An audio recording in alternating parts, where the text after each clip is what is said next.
Cerita dimulai dengan menampilkan seorang gadis kecil. Gadis ini sudah 3 hari tidak makan.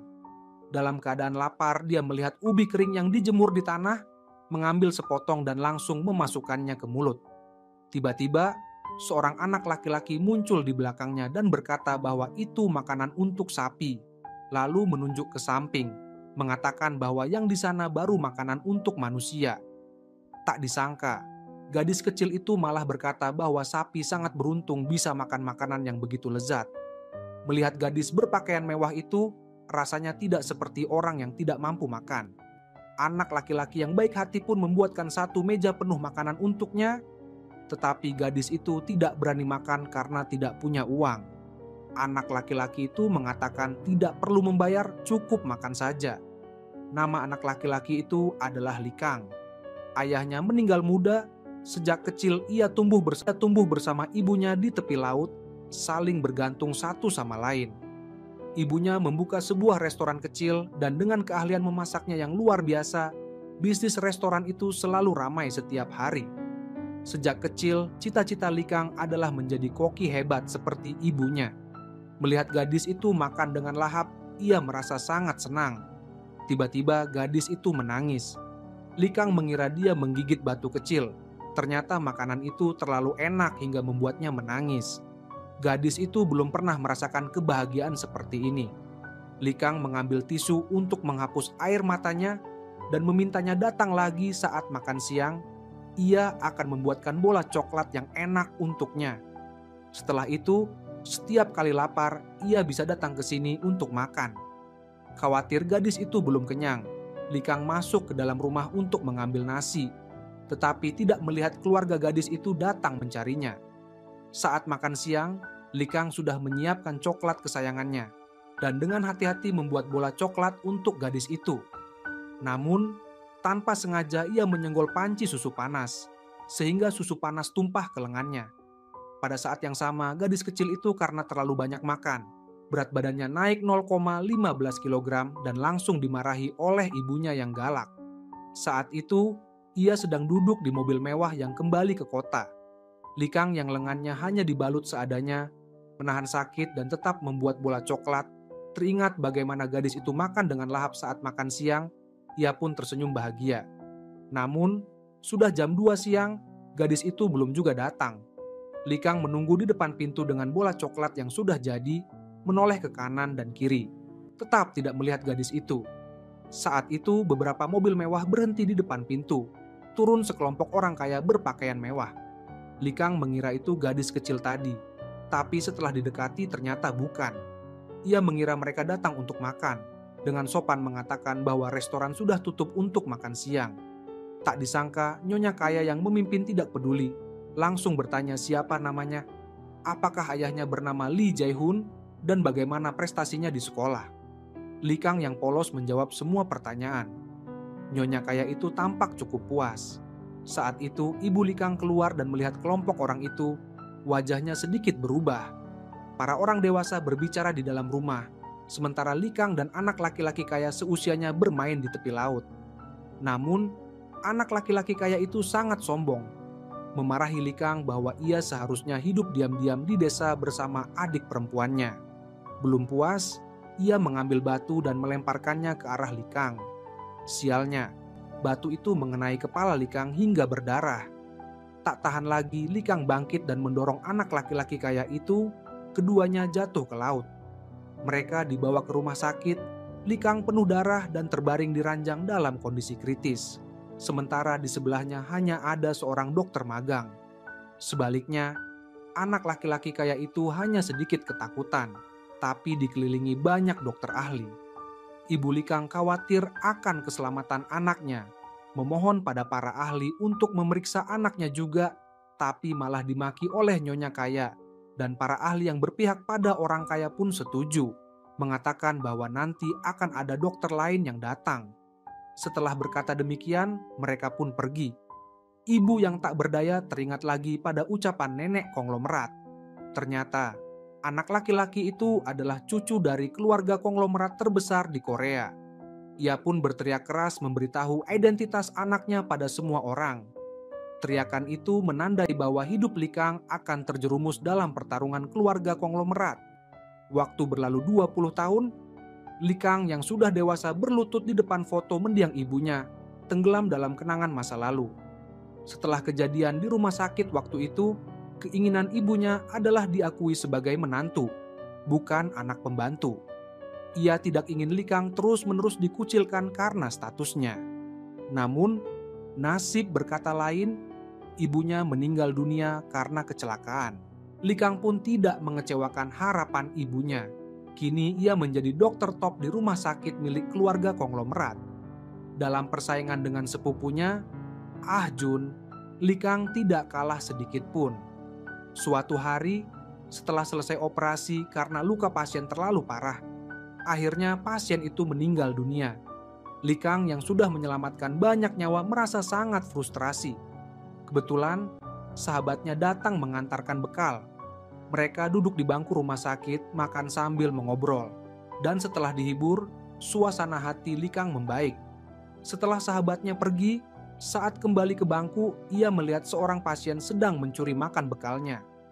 Likang bertanya dengan pasrah, apakah rumah sakit tidak menyediakan makanan? Pasien itu terkejut, hampir tersedak karena belum selesai makan. Buru-buru minum air yang diberikan Likang, dan berkata ia mengira makanan itu milik orang lain yang dibuang. Tidak ingin membuang-buang makanan, makanya dimakan. Likang melihat wanita di depannya, dengan pasrah berkata ia hanya keluar sebentar untuk mengantar teman, belum selesai makan. Wanita itu langsung merasa sangat malu. Ditanya, apakah masih ingin melanjutkan makan? Wanita itu buru-buru menggeleng. Likang tidak mempermasalahkan, lalu mengambil bekalnya. Namun, wanita itu tanpa sengaja melihat nama di kartu identitas kerja di dada Likang. Ternyata namanya Likang. Nama ini sangat familiar. Tanpa sadar ia mengucapkannya. Likang heran, apakah kamu mengenalku? Tapi wanita itu tiba-tiba lupa lagi. Ternyata ia menderita amnesia sementara. Likang melihat wanita aneh itu tidak ingin terlalu banyak terlibat, tapi tak pernah menyangka bahwa dia adalah gadis kecil yang dulu ingin ia buatkan bola coklat 20 tahun lalu. 20 tahun lalu, gadis itu hanya karena berat badannya naik 0,15 jin langsung dimarahi ibunya. Ditanya berapa banyak makanan yang ia makan. Adiknya langsung mengadu, mengatakan melihat kakaknya makan semangkuk besar nasi. Ibunya merasa pusing setelah mendengarnya. 2 hari lagi harus ikut audisi, berat badan yang susah payah diturunkan kembali naik. Tidak ada lagi suasana liburan, sekeluarga pun kembali ke Seoul.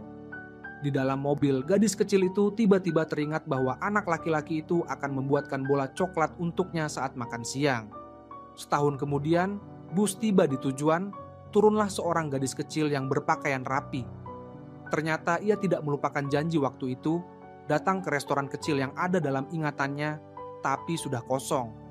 Seorang nelayan baik hati di samping memberitahu bahwa keluarga anak laki-laki itu sudah pindah tahun lalu, dan mengatakan bahwa waktu itu anak laki-laki itu sudah membuat bola coklat dan menunggunya sangat lama. Bahkan sampai lengannya terluka karena terkena air panas. Waktu berlalu, tahun-tahun berjalan cepat. Keluarga gadis itu yang awalnya bahagia kehilangan kedua orang tuanya karena gempa bumi.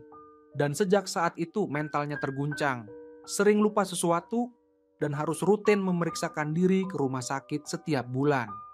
Suatu hari ia datang ke rumah sakit seperti biasa, melihat Tateokbokki di bangku dekat taman bunga. Merasa sayang ada makanan terbuang, tak tahan mencicipi 2 suap. Ternyata saat dewasa ia menjadi seorang koki, makanan favoritnya adalah bola coklat. Anak laki-laki itu selalu tinggal di hatinya. Saat sedang menikmati makanan, tiba-tiba seseorang di belakang bertanya, apakah rumah sakit tidak menyediakan makanan? Ia hampir tersedak karena malu. Ternyata itu adalah dokter rumah sakit. Melihat kartu identitasnya, nama di situ ternyata Likang. Tanpa sadar ia mengucapkannya. Tapi karena kebiasaan lupa, ia tiba-tiba tidak ingat siapa dia. Kembali ke kamar, akhirnya ia ingat bahwa namanya sama persis dengan anak laki-laki itu. Pria yang ia kagumi ternyata baru saja melihat dirinya dalam keadaan berantakan. Ia pun menyesal. Namun, adiknya yang usil berkata bahwa banyak orang yang namanya sama, Tidak mungkin kebetulan seperti itu. Ia pun tak tahan datang ke bangsal untuk memastikan apakah benar dia anak laki-laki itu. Melihatnya datang, ia buru-buru menghindar dengan gugup. Tidak tahu kenapa ia bertingkah aneh. Tapi setelah diam-diam mengamati, rasanya tidak mirip. Tiba-tiba mereka bertemu lagi di depan lift. Wanita itu ketakutan dan ingin kabur, tapi lupa bahwa ia masih diinfus. Li Kang membawanya ke ruang perawat dan memasang infus lagi, mengira wanita itu menyukainya diam-diam. Lalu berkata bahwa ia sedang tidak ingin berpacaran, menyuruh wanita itu untuk melupakan perasaannya. Tanpa sengaja, wanita itu melihat bekas luka di lengan Li Kang, teringat ucapan nelayan di tepi laut. Betapa kebetulan dengan anak laki-laki itu. Malam harinya, Li Kang menghadiri jamuan makan keluarga konglomerat. Pamannya tiba-tiba berkata akan mengirimnya ke Afghanistan untuk misi medis. Afghanistan sedang perang, tapi bibi berkata itu hanya berita bohong, sebenarnya tidak berbahaya. Nenek konglomerat sengaja ingin Li Kang mendapat pengalaman, tidak berkata apa-apa. Karena dijauhi paman dan bibi, Li Kang pun dikirim ke Afghanistan. Namun, keadaan di sana benar-benar berbahaya, tidak seperti yang dikatakan bibinya. Tanpa banyak berpikir, ia langsung terjun ke misi medis. Setelah selesai operasi, Li Kang menyempatkan diri untuk merokok, tapi melihat seorang anak laki-laki nakal di luar pintu sedang menggali granat yang belum meledak. Belum sempat mencegah, detik berikutnya dunia Li Kang menjadi sunyi senyap.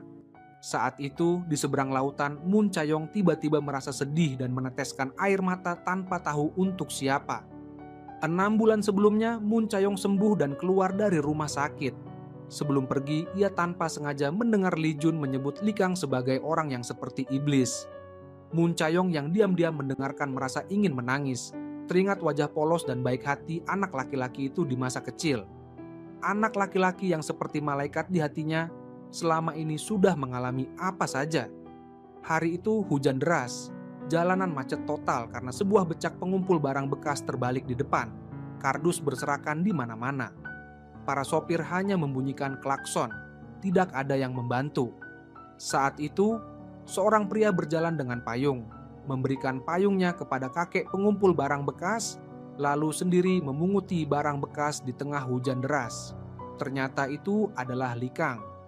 Melihat semua itu, Moon Chayong tidak peduli lagi pada larangan bosnya, turun dari mobil untuk membantu, dan yakin bahwa pria itu adalah anak laki-laki malaikat yang tumbuh dewasa di hatinya. Moon Chayong memutuskan untuk tidak lagi menyembunyikan perasaannya. Kali ini ia tidak ingin melewatkan kesempatan. Namun, saat datang ke rumah sakit mencari Li Kang, ia diberitahu bahwa Li Kang sudah dikirim ke Afghanistan untuk misi medis. 6 bulan kemudian, rumah sakit mengabarkan bahwa Li Kang terkena serangan teroris di Afghanistan. Hingga kini nasibnya belum diketahui. Moon Chayong duduk di bangku rumah sakit tempat ia. Dan Li Kang pernah bertemu lagi. Angin sepoi-sepoi bertiup, seolah-olah Li Kang kembali ke sisinya. Ia ingin tahu apa saja yang telah dialami Li Kang selama ini. Apakah masih ingat dirinya dan ingin makan bola coklat buatannya. Namun, semua itu hanya khayalan Moon Chayong. Li Kang seperti bayangan yang menghilang di udara. Saat sadar, hari sudah sore. Ia menoleh dan melihat seorang pria di sampingnya menangis pelan. Moon Chayong yang baik hati memberikan selembar tisu kepada pria yang juga sedang menderita itu, tanpa berkata apa-apa. 2 orang yang tidak saling mengenal itu seperti 2 garis sejajar. Keesokan harinya, Moon Chayong yang sedang sibuk dipanggil adiknya, katanya ingin mengenalkan pria kaya dan tampan. Moon Chayong langsung membongkar niat adiknya. Ternyata ia hanya ingin punya kakak ipar yang mudah dipinjam uangnya. Adegan lucu ini kebetulan dilihat oleh pria yang kemarin menangis di rumah sakit. Ia keluar menemui Moon Chayong yang sedang menenangkan diri, mengembalikan tisu dan dompet yang tertinggal di bangku kemarin. Moon Chayong berterima kasih, tidak menyangka bahwa setelah itu pria itu sering muncul dalam hidupnya. Meski restoran penuh, ia tetap menunggu di luar hanya untuk makan masakan Moon Chayong. Setelah itu, Moon Chayong yang sibuk jatuh sakit dan secara tidak sengaja membakar steak. Bos yang baik hati memberinya libur untuk berobat. Saat tidak bisa mendapatkan taksi, Mun Chayong bertemu pria itu secara kebetulan, lalu mereka pergi ke rumah sakit bersama. Pria itu dengan sabar merawatnya hingga larut malam. Dua orang yang tadinya seperti garis sejajar kini menjadi teman yang saling terbuka. Saat Natal, pria itu kembali menyatakan cinta pada Mun Chayong. Di luar angin dingin bertiup, melihat pengakuan cinta yang tulus seperti itu, bahkan batu pun akan luluh oleh cinta. Mun Chayong menggenggam tangan pria itu yang dingin. Pengakuan cinta pun berhasil. Mereka berpelukan dengan bahagia. Pria itu juga menyiapkan kejutan, mengundang sahabat terbaiknya untuk memberi restu. Namun, saat Mun Chayong melihat orang itu, ia langsung terkejut. Saat itu, waktu seolah berhenti, melihat pria yang selalu ia rindukan, mengira hanya di kehidupan berikutnya bisa bertemu lagi. Ia merasakan tatapan penuh cinta dari seberang. Li Kang dengan ramah bertanya apakah mereka pernah bertemu sebelumnya. Sebelum Mun Chayong yang masih terkejut bisa menjawab, pacarnya Min Cheng bercanda agar jangan menggunakan gombalan basi seperti itu, baru saja berhasil menyatakan cinta. Sekarang dia adalah kakak iparmu. Senang karena sahabatnya menemukan cinta sejati, Li Kang dengan tulus memberkati mereka berdua. Namun, hati Mun Chayong kini kacau balau. Min Cheng dengan antusias memperkenalkan bahwa ini adalah sahabat terbaiknya, namanya Li Kang, baru saja lolos dari maut. Tapi tidak menyadari mata Mun Chayong yang memerah dan hampir menangis. Salju putih turun dari langit, hari ini akan menjadi Natal putih. Min Cheng memeluk Li Kang dengan tangan kiri dan Mun Chayong dengan tangan kanan. Menikmati kebahagiaan mendapatkan cinta dan sahabat yang selamat dari maut. Namun, saat ini Mun Chayong merasa dipermainkan oleh takdir.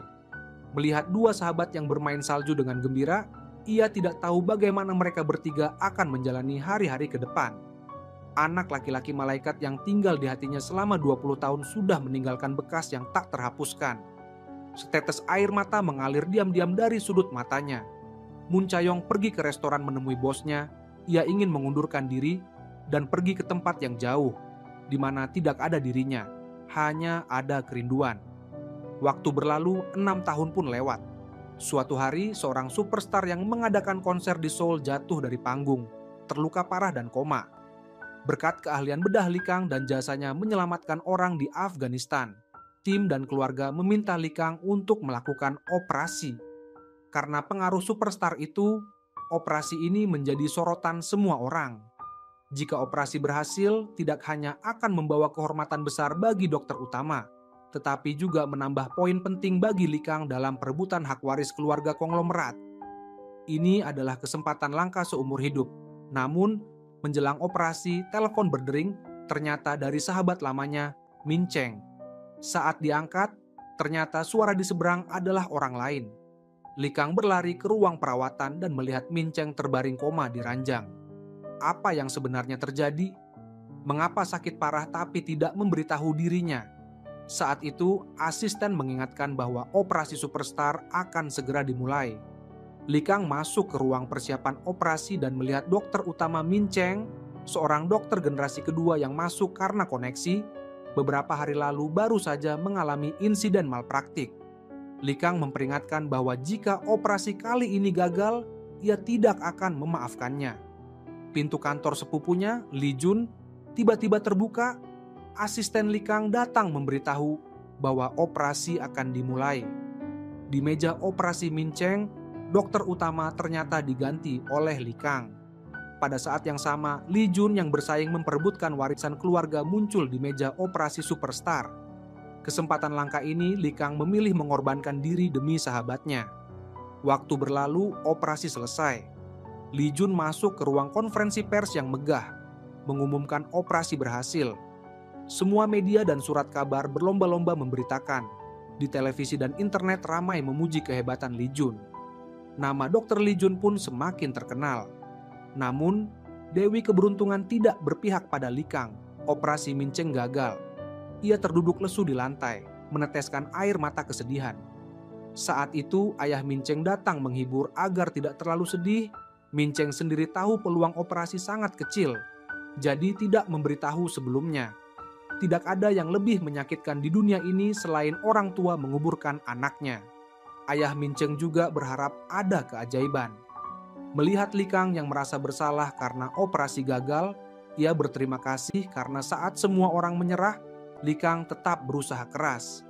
Namun, mengingat sahabatnya akan segera meninggal, air mata Likang pun tak terbendung. Seminggu kemudian, Likang datang ke pusat perawatan paliatif, menjenguk Minceng yang terbaring di ranjang. Mereka saling bercanda seperti biasa, seolah-olah perpisahan hidup dan mati bukanlah apa-apa. Saat sedang berbicara, perawat datang mengantarkan makanan. Setelah mencicipi makanan yang lezat, Minceng meletakkan sendoknya. Likang buru-buru bertanya apakah tidak enak badan. Tapi Minceng berkata makanannya tidak enak, ia ingin makan hotpot pangsit. Mendengar itu, Likang langsung berkata akan membelikannya. Tapi Minceng ingin makan hotpot pangsit buatan Muncayong, katanya itu makanan ternak yang pernah ia makan. Likang marah. Di saat seperti ini kenapa masih menyebut wanita yang sudah meninggalkannya? Namun, Minceng berkata jika sebelum meninggal bisa makan hotpot pangsit buatan Muncayong sekali saja, ia tidak akan menyesal mati. Pada saat yang sama, di belahan bumi lain, Muncayong tidak tahu apa yang terjadi. Sedang sibuk ketika tiba-tiba mendapat telepon, ternyata adiknya yang bermasalah lagi memecahkan sebotol anggur merah seharga 8.000 euro.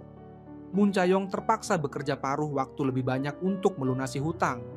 Tak disangka rekan kerjanya memberitahu bahwa akan ada lomba masak di sini. Hadiah juara 1 adalah sebotol anggur merah 8.000 euro itu. Muncayong langsung bersemangat, ini keahliannya. Ia begadang beberapa malam untuk menciptakan beberapa hidangan lezat. Lomba pun segera tiba, ia menyiapkan masakannya untuk dinilai. Namun, saat juri muncul, Muncayong terkejut. Ternyata itu Likang. Setelah 6 tahun, mereka bertemu lagi. Meski sudah 6 tahun tidak bertemu, perasaan itu tetap ada saat bertemu kembali. Anak laki-laki malaikat yang tinggal di hatinya tidak pernah pergi. Namun, takdir memang suka mempermainkan. Pria di depannya sama sekali tidak tahu perasaannya, bahkan bersikap dingin. Sebagai juri lomba masak, ia mengkritik masakan Muncayong hingga gagal menjadi juara. Ia bahkan menghadangnya di halte bus, bertanya kenapa meninggalkan Minceng. Apakah sudah punya pria lain? Melihat wajah yang familiar namun asing di depannya, Muncayong tidak ingin menjelaskan. Ia memilih menyimpan perasaan itu dalam hati. Keesokan harinya, saat Muncayong sibuk di dapur, tiba-tiba dipanggil supervisor untuk melayani seorang tamu Korea yang tidak bisa berbahasa Inggris. Ternyata Likang duduk dengan anggun di sana, memesan hotpot pangsit untuk dibawa pulang. Namun, ini adalah restoran Italia kelas atas. Muncayong mengatakan tidak bisa. Likang yang kaya langsung memesan sebotol Lafite tahun 1982, bertanya apakah sekarang bisa membuat hotpot pangsit. Supervisor yang melihat pelanggan kaya langsung berubah sikap. Kaki depan Muncayong baru saja melangkah ke dapur belakang, dia pun langsung mengikuti masuk. Supervisor memintanya segera membuatkan hotpot pangsit untuk pelanggan terhormat ini. Muncayong yang tak berdaya hanya bisa menuruti permintaan atasannya. Saat sedang menguleni adonan, Likang datang ke dapur belakang dan bertanya apakah dia sekarang bahagia. Muncayong tidak ingin menjawab pertanyaan itu. Dapur belakang tidak mengizinkan tamu masuk, jadi dia menyuruhnya keluar. Namun Likang berkata, "Apa kamu tidak ingin tahu bagaimana keadaan Minceng sekarang?" Mengingat orang yang paling ia merasa bersalah, emosi Muncayong sedikit terguncang. Dia tidak ingin mengecewakan Minceng, tapi hatinya sudah sepenuhnya dimiliki oleh pria di depannya. Dia sengaja berkata, "Karena kita sudah putus, tidak mungkin bertanggung jawab seumur hidup untuk satu sama lain. Setiap orang harus punya hidupnya sendiri." Likang sangat kecewa mendengar itu, merasa Minceng tidak pantas diperlakukan seperti itu. Dia tidak rela sahabatnya serendah itu. Permintaan terakhir sebelum meninggal hanyalah makan hotpot pangsit buatan wanita ini. Di matanya, Muncayong sangat tidak berperasaan. Tak percaya, Likang pun berkata bahwa hidup Minceng tidak akan lama lagi. Setelah memastikan Likang sudah keluar ruangan, dia bertemu adik Muncayong di pintu. Likang mengira itu pacar baru Muncayong, tapi sekarang semuanya sudah tidak ada artinya lagi. Tepat saat itu, dia menerima telepon dari Minceng.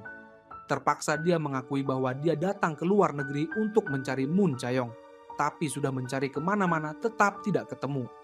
Akhirnya dia berkata, "Lupakan saja hotpot pangsit. Di dunia ini masih banyak makanan enak lainnya." Moon Chayong menatap kepergian Li Kang, merasa sangat berutang pada Min Cheng. Sementara itu, Li Kang kembali ke Korea dan membelikan semua hotpot pangsit ternak di Seoul untuk Min Cheng. Tapi tak satu pun rasanya seperti buatan Moon Chayong. Min Cheng sangat kecewa. Melihat keinginan terakhir sahabatnya tidak terpenuhi, Li Kang merasa sangat bersalah. Namun, dia tidak tahu kalau Moon Chayong sudah kembali. Karena melakukan operasi untuk sahabatnya tanpa izin, Li Kang menyinggung dokter generasi kedua yang baru masuk. Ia tidak hanya diminta keluarga untuk meminta maaf sambil berlutut, tapi juga diskors dari rumah sakit, bahkan tidak diizinkan masuk ke rumah. Keluarga konglomerat hanya mementingkan keuntungan, tidak ada kemanusiaan. Duduk di mobil, ia melihat buku catatan masa kecilnya, teringat cita-citanya dulu adalah menjadi koki.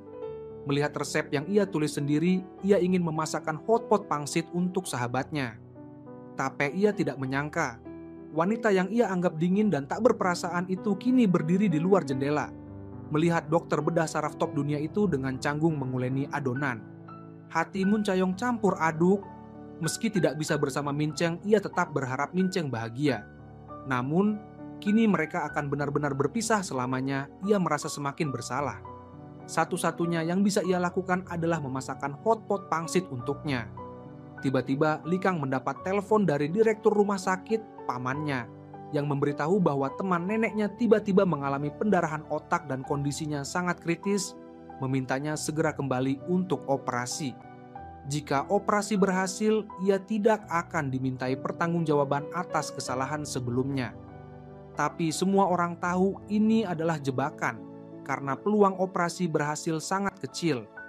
Jika gagal, semua kesalahan akan ditimpakan pada Li Kang. Keluarga konglomerat penuh dengan intrik seperti ini. Namun, sepupunya, Li Jun, menemui ayahnya dan berkata ia tidak ingin menang dengan cara licik seperti itu. Harga dirinya tidak mengizinkan mengakui dirinya lebih lemah dari Li Kang. Tepat sebelum operasi dimulai, ia datang ke ruang operasi untuk membuktikan dirinya tidak akan lari dari tanggung jawab. Tapi Li Kang sengaja memancingnya. Kalau tidak takut bertanggung jawab, silakan jadi operator utama, karena memang itu pasienmu. Setelah diejek, sepupunya pun menerima tantangan. Namun, saat operasi karena kesalahan penilaian, pasien mengalami pendarahan hebat dan kondisinya sangat kritis. Di saat genting, Li Kang maju menggantikan sepupunya dan menyelesaikan operasi. Krisis pun teratasi dan operasi berjalan lancar. Melihat dirinya kembali kalah dari Li Kang, Li Jun keluar ruang operasi dengan marah. Sementara itu, Moon Chayong sedang berdiri di tempat Li Kang tadi, dengan sepenuh hati memasakkan hotpot pangsit untuk Min Cheng. Setelah selesai operasi, Li Kang mengajak Min Cheng memancing, karena sudah 10 tahun mereka tidak memancing bersama. Di saat-saat terakhir sahabatnya, Li Kang ingin lebih banyak menemani. Namun tiba-tiba, asistennya yang berlumuran darah datang memberitahu bahwa baru saja terjadi kecelakaan lalu lintas besar, banyak korban luka berat yang harus segera dioperasi. Li Kang pun harus pergi menyelamatkan nyawa. Di sisi lain, Moon Chayong selesai memasak hotpot pangsit dan memberikannya kepada tunangan Min Cheng, bahkan berbohong bahwa itu buatan Li Kang. Min Cheng melihat hotpot pangsit di depannya, tak percaya bahwa dokter top itu mau memasak untuknya. Tapi setelah mencicipi satu suap, ia tertegun. Hatinya langsung merasa nyaman, karena itu adalah rasa yang sudah lama ia rindukan. Ia tahu Moon Chayong telah kembali. Ia menatap keluar jendela, merasa sangat puas. Setelah seharian operasi, Li Kang sangat lelah. Teringat janjinya dengan sahabatnya, ia menelepon, tapi hanya masuk ke pesan suara. Tak lama kemudian, telepon masuk, memberitahu bahwa Min Cheng telah pergi. Di tempat mereka berjanji akan memancing bersama. Yang harus datang akhirnya tetap datang. Di tempat berbeda, Li Kang dan Moon Chayong sama-sama tahu bahwa orang yang sangat terikat dengan mereka di dunia ini kini telah pergi untuk selamanya. Moon Chayong menerima surat wasiat yang ditinggalkan Min Cheng. Sebenarnya ia sudah tahu sejak lama bahwa orang yang ditunggu Moon Chayong adalah Li Kang. Tapi karena terlalu mencintai Moon Chayong, akhirnya mereka tidak bisa bersama. Hidup ini terlalu singkat untuk dihabiskan dengan menipu diri sendiri. Ia berharap Mun Chayong bisa menjaga Likang dengan baik. Bisa makan hotpot pangsit buatan Mun Chayong sebelum pergi, ia sudah tidak menyesal. Melihat jejak terakhir Minceng di dunia, hati Mun Chayong dipenuhi kesedihan. Ia pergi ke tepi danau, tempat terakhir Minceng berada, dan menemukan Likang yang sedang memancing sendirian di tengah hujan deras. Ternyata ia juga sedang mengenang sahabat terbaiknya. Selangkah demi selangkah ia berjalan mendekat. Hujan deras seolah tidak mengenai mereka.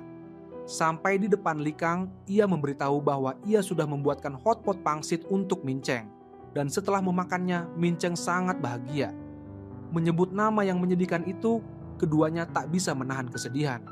Setelah berkata demikian, Mun Chayong berbalik dan pergi, meninggalkan Likang yang memancing sendirian. Saat itu, ayah Minceng mengirim pesan kepada Likang. Meski tahu ia sangat sedih, tapi tetap memintanya datang mengantar Minceng untuk terakhir kalinya. Jangan biarkan dia menunggu lama. Dalam perjalanan pulang, Likang melihat Mun Chayong yang kebingungan di tengah hujan deras. Menyuruhnya naik mobil karena di sana sulit mendapatkan taksi. Namun, di dalam mobil keduanya terdiam. Likang sama sekali tidak suka mantan pacar sahabatnya itu. Ia berkata pada Mun Chayong agar jangan bertemu lagi, lalu tidak bicara lagi. Melihat pria yang ia pendam selama 20 tahun itu, Mun Chayong juga tidak tahu bagaimana harus bersikap setelah semua yang terjadi. Mungkin memang takdir mereka tidak berjodoh. Hujan semakin deras, Likang yang sudah lelah setelah seharian operasi hampir beberapa kali menabrak mobil dari arah berlawanan. Demi keselamatan, ia menepikan mobil untuk beristirahat sejenak. Karena sangat lelah, ia pun tertidur. Mun Chayong dengan perhatian mematikan wiper agar suara bising tidak mengganggu istirahat Likang. Melihat pria yang tertidur pulas itu memikirkan mungkin tak akan pernah bertemu lagi, ia tak tahan ingin mengelus wajahnya. Namun, tiba-tiba Likang terbangun.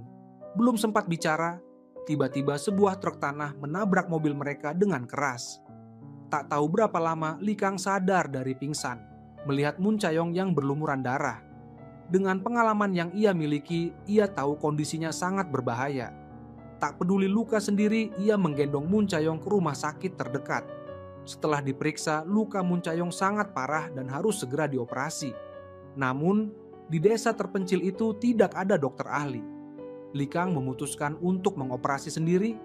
Dokter di sana heran, kondisi Anda sendiri saja sudah parah. Tapi waktu tidak menunggu, Likang membalut lukanya sendiri, mengenakan baju operasi. Meski tidak suka wanita ini, ia tetap tidak ingin dia terluka. Proses operasi sangat sulit, tapi dengan tekad dan keahlian, Likang berhasil menyelamatkan Mun Chayong. Setelah selesai, ia berjalan keluar ruang operasi dengan gemetar. Memaksa diri menyelesaikan operasi yang menguras tenaga, ia sudah benar-benar kelelahan. Tepat saat ia hampir jatuh, ia seolah melihat sepupunya, Li Jun, muncul di depannya. Waktu berlalu, setahun pun lewat. Likang yang sudah pulih kini membimbing para dokter magang. Baru saja menegur seorang pemuda karena tangannya gemetar saat menusuk arteri, ia pun mengambil alih untuk menunjukkan cara yang benar. Namun, saat akan mengambil darah, ia mendapati tangannya sendiri gemetar tak terkendali. Ia berusaha tenang dan berpura-pura itu hanya contoh kesalahan. Tapi saat mencoba lagi, tangannya tetap gemetar. Likang langsung panik, tidak tahu kenapa bisa begitu. Namun, di depan para murid, ia memaksa diri menahan napas dan akhirnya berhasil mengambil darah arteri dengan lancar. Di tengah sorak-sorai para murid, Likang diam-diam lega. Tapi hal seperti ini dulu sangat mudah baginya. Saat itu, ia menerima panggilan dari rumah sakit. Istri seorang konglomerat tiba-tiba mengalami pendarahan otak dan harus segera dioperasi, meminta Likang menjadi operator utama. Ini adalah kesempatan emas, karena konglomerat itu punya putri cantik yang dijodohkan untuk Li Jun. Meski pasien tampak kritis, operasi ini sebenarnya mudah bagi Likang. Jika operasi sukses, ia sangat mungkin menjadi menantu konglomerat dan memenangkan perebutan warisan keluarga. Di bawah pengawasan para petinggi rumah sakit dan konglomerat, operasi pun dimulai. Namun, saat memegang pisau bedah, tangan Likang yang biasanya sangat stabil kini gemetar seperti kakek 80 tahun. Asisten di samping pun terkejut. Likang mencoba menenangkan diri dan mencoba lagi, tapi hasilnya tetap sama. Bahkan konglomerat yang menonton operasi pun memperhatikan. Saat akan menegur, pamannya buru-buru meminta maaf dan menyerahkan operasi pada Li Jun. Li Kang keluar ruang operasi dengan kecewa, memegang tangan kanannya, ingin tahu apa yang terjadi. Kembali ke kantor, ia melihat hasil CT scan kepalanya. Ternyata ada sisa gumpalan darah di saraf otaknya. Melihat itu, ia langsung syok, seolah-olah divonis tidak bisa lagi memegang pisau bedah. Li Kang sangat terpukul, merasa semua usahanya selama bertahun-tahun sia-sia. Ia teringat kecelakaan setahun lalu, dan sebelum pingsan sempat melihat Li Jun. Dengan marah, ia mendatangi kantor Li Jun, menuntut penjelasan apa yang dilakukan padanya saat itu. Apakah demi warisan ia tega menghancurkan hidupnya? Tapi Li Jun tidak merasa bersalah, bahkan dengan bangga berkata, "Kalau bukan aku, kamu sudah mati. Aku penyelamatmu." Lalu kenapa gumpalan darah tidak dibersihkan? Li Jun hanya berkata, "Saat itu aku sudah membuat keputusan terbaik." Li Kang hampir gila, tapi semuanya sudah terjadi, apalagi yang bisa ia lakukan? Sementara itu, di pusat perawatan paliatif, Moon Chayong dengan gembira memasak makan siang untuk semua orang. Setelah sembuh, ia tinggal di sana selama setahun. Memasak membuatnya bahagia, dan ia tidak pernah bertemu lagi dengan Li Kang. Mungkin memang takdir mereka hanya sebatas itu. Hari-harinya tetap bahagia, adiknya yang nakal juga datang ke sana, setiap hari mencari cara untuk menipu uang jajan nenek-nenek. Tapi selalu ketahuan oleh Moon Chayong yang baik hati dan disuruh mengembalikan uangnya. Ia juga membuat tteokbokki lezat untuk anak-anak penderita kanker dan menyemangati mereka agar hidup sampai 100 tahun.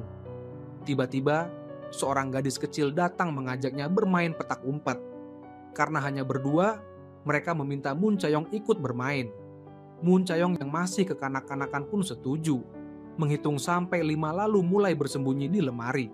Dua anak itu mencari lama tapi tidak menemukan. Akhirnya malah lupa pada Moon Chayong. Ia bersembunyi di lemari sangat lama sampai tertidur. Sampai malam tiba di ruangan gelap dan sempit, suara renovasi terdengar samar. Moon Chayong seolah kembali ke ketakutan saat terjebak gempa di usia 12 tahun. Sementara itu, di depan rumah sakit, direktur dan para perawat menyambut rekan baru. Sebuah mobil mewah biru berhenti, ternyata Li Kang dipindahkan ke sini. Melihat Li Kang turun dari mobil, para perawat memujinya sangat tampan, jadi penggemar. Setelah diberi pengarahan, Li Kang membawa barang-barangnya ke kantor, tapi tiba-tiba mendengar suara dari dalam ruangan. Saat dibuka, ternyata Moon Chayong yang sedang mimpi buruk. Dua orang yang sebelumnya berharap tak pernah bertemu lagi, kini tanpa sengaja dipertemukan kembali. Li Kang hendak bertanya kenapa dia ada di sini, tapi wanita itu seperti ketakutan dan langsung memeluk Li Kang sambil menangis. "Masih ada orang di dalam, cepat selamatkan." Lalu pingsan. Li Kang membawanya ke ruang medis, baru sadar bahwa itu Moon Chayong yang sudah setahun tidak ia temui. Saat itu, bibi dapur yang tahu Moon Chayong pingsan datang dengan cemas. Li Kang pun bertanya, kenapa Moon Chayong ada di sini? Bibi itu hanya bilang dia orang yang malang. Demi membantu adiknya melunasi utang, ia bekerja sebagai koki di rumah sakit. Melihat Moon Chayong yang masih pingsan, Li Kang mulai punya pandangan berbeda padanya. Orang-orang di pusat perawatan mengadakan pesta penyambutan untuk dokter baru. Tapi Li Kang melihat para nenek dan anak-anak di meja, teringat dirinya yang dulu dokter bedah saraf top, kini harus merawat orang-orang yang akan pergi. Ia merasa sedih, hanya mengucapkan terima kasih lalu keluar ruangan. Di luar, ia bertemu Moon Chayong yang baru sadar. Mereka saling bertatapan, tak ada yang berani bicara. Takdir selalu mempertemukan mereka, tapi mereka selalu saja melewatkan kesempatan. Keesokan harinya, Li Kang yang tak mau menerima nasib kembali ke rumah keluarga. Tapi neneknya yang keras kepala menyalahkan dia yang bahkan tak bisa merawat tubuh sendiri, seorang dokter bedah yang tak bisa menggunakan tangannya sama saja dengan sampah. Li Kang tak mau menyerah, berkata akan berusaha. Tapi neneknya menyuruh pelayan membawa sepiring kacang. Jika Li Kang bisa mengambil kacang dengan sumpit, ia diizinkan kembali. 2 kali mencoba tetap gagal. Paman dan bibi di samping menertawakan, seolah sudah melihat anak mereka akan mewarisi seluruh harta. Li Kang yang kecewa kembali ke pusat perawatan, melihat sepasang suami istri muda. Sang istri duduk di kursi roda, wajah suaminya penuh kesedihan. Direktur memberitahu Li Kang bahwa pria itu adalah muridnya. Dulu mereka pasangan paling bahagia, sangat saling mencintai. Tapi di sini, semua orang adalah mereka yang akan berpisah dengan dunia. Sementara itu, Moon Chayong sedang menyiapkan bahan makan siang. Tiba-tiba dipukul tongkat oleh seorang kakek. Ternyata kakek itu ingin diajak makan mie jajang. Moon Chayong yang sedang bad mood bilang besok saja. Tapi kakek itu berkata, "Siapa tahu besok saya sudah mati." Terpaksa Moon Chayong menemaninya makan mie jajang. Sampai di restoran, Moon Chayong mencicipi mie jajang, ternyata tidak enak. Heran kenapa kakek itu selalu ingin ke sini. Kakek bilang makan tanpa minum arak tidak seru, tapi Moon Chayong khawatir kesehatan kakek, jadi tidak mengizinkan. Sepanjang jalan pulang, kakek terus mengomel, bahkan ngambek seperti anak kecil, "Kalau tidak boleh minum, saya tidak mau pulang." Saat Moon Chayong hendak kembali, tiba-tiba sebuah motor pengantar makanan menabrak kakek hingga jatuh. Di ruang rawat, kakek dimarahi, tapi ia malah tidak peduli. Li Kang dengan pasrah membersihkan lukanya, lalu melihat Moon Chayong yang gelisah di samping, langsung marah. "Kenapa setiap kali bertemu kamu selalu ada masalah? Kamu ini pembawa sial ya." Sebenarnya kakek itu selalu ingin makan mie jajang karena ada alasannya. Tapi Moon Chayong tidak diberi kesempatan menjelaskan. Li Kang dengan kesal berkata, "Selama kamu di sini, jangan buat masalah lagi, aku juga akan segera pergi dari sini." Melihat orang yang ia rindukan selama 20 tahun begitu membencinya, hati Moon Chayong sangat sedih. Saat itu seorang pasien rumah sakit mengalami syok karena makan makanan yang menyebabkan alergi. Direktur memarahi bibi dapur karena ia menderita demensia, pasti lupa makanan apa saja yang harus dihindari pasien. Bibi itu sangat menyesal, tapi benar-benar tidak ingat. Moon Chayong yang melihat bibi dimarahi merasa kasihan, juga khawatir pada pasien yang syok. Saat keluar, mereka bertemu direktur yang menyuruh mereka segera meninggalkan rumah sakit. Sementara itu, Li Kang sedang melakukan pertolongan darurat pada pasien. Melihat tangannya yang gemetar, ia tetap memutuskan untuk memasang alat bantu napas karena sudah tidak sempat dipindahkan ke rumah sakit lain. Dengan menenangkan diri, Li Kang berhasil menyelamatkan pasien. Bibi dapur sangat menyesal. Moon Chayong memintanya memasak lagi. Setelah mencicipi, ternyata bumbu yang menyebabkan alergi berbeda. Adik bibi itu akhirnya mengaku karena kelalaiannya pasien jadi syok. Tapi bibi tetap merasa bersalah. Waktu makan malam sudah dekat, kalau tidak segera masak semua orang akan kelaparan. Moon Chayong pun buru-buru memasak sambil menenangkan bibi bahwa jika ada masalah, ia akan segera mengingatkan. Setelah makanan siap, semua orang makan dengan bahagia. Moon Chayong pun ikut senang. Tapi ia kewalahan sendirian, untung bibi datang membantu. Melihat bibi sudah tidak lagi merasa bersalah, Moon Chayong pun tersenyum lega. Saat menyiapkan makan siang, kakek mie jajang datang lagi, minta diajak makan mie. Tapi kali ini Moon Chayong benar-benar tidak berani, takut dipecat. Kakek berkata, "Kamu tega juga." Lalu mencari adik Moon Chayong di parkiran, mencoba membujuknya tapi adiknya tetap menolak. Kesal, adiknya berkata, "Mau berapa kali ke sana pun kamu tidak akan bertemu anakmu, karena dia sudah meninggalkanmu di restoran mie jajang." Tidak mau mengakui kenyataan itu, kakek pun marah dan memukul adik Moon Chayong dengan tongkat. Kebetulan Moon Chayong melihat, meski biasanya kesal pada adiknya, ia tetap melindunginya dengan tubuhnya. Kakek pun jatuh pingsan dan semua itu dilihat oleh Li Kang yang segera membantu membawanya ke ruang rawat. Di tempat tidur, kakek masih ingin makan mie jajang.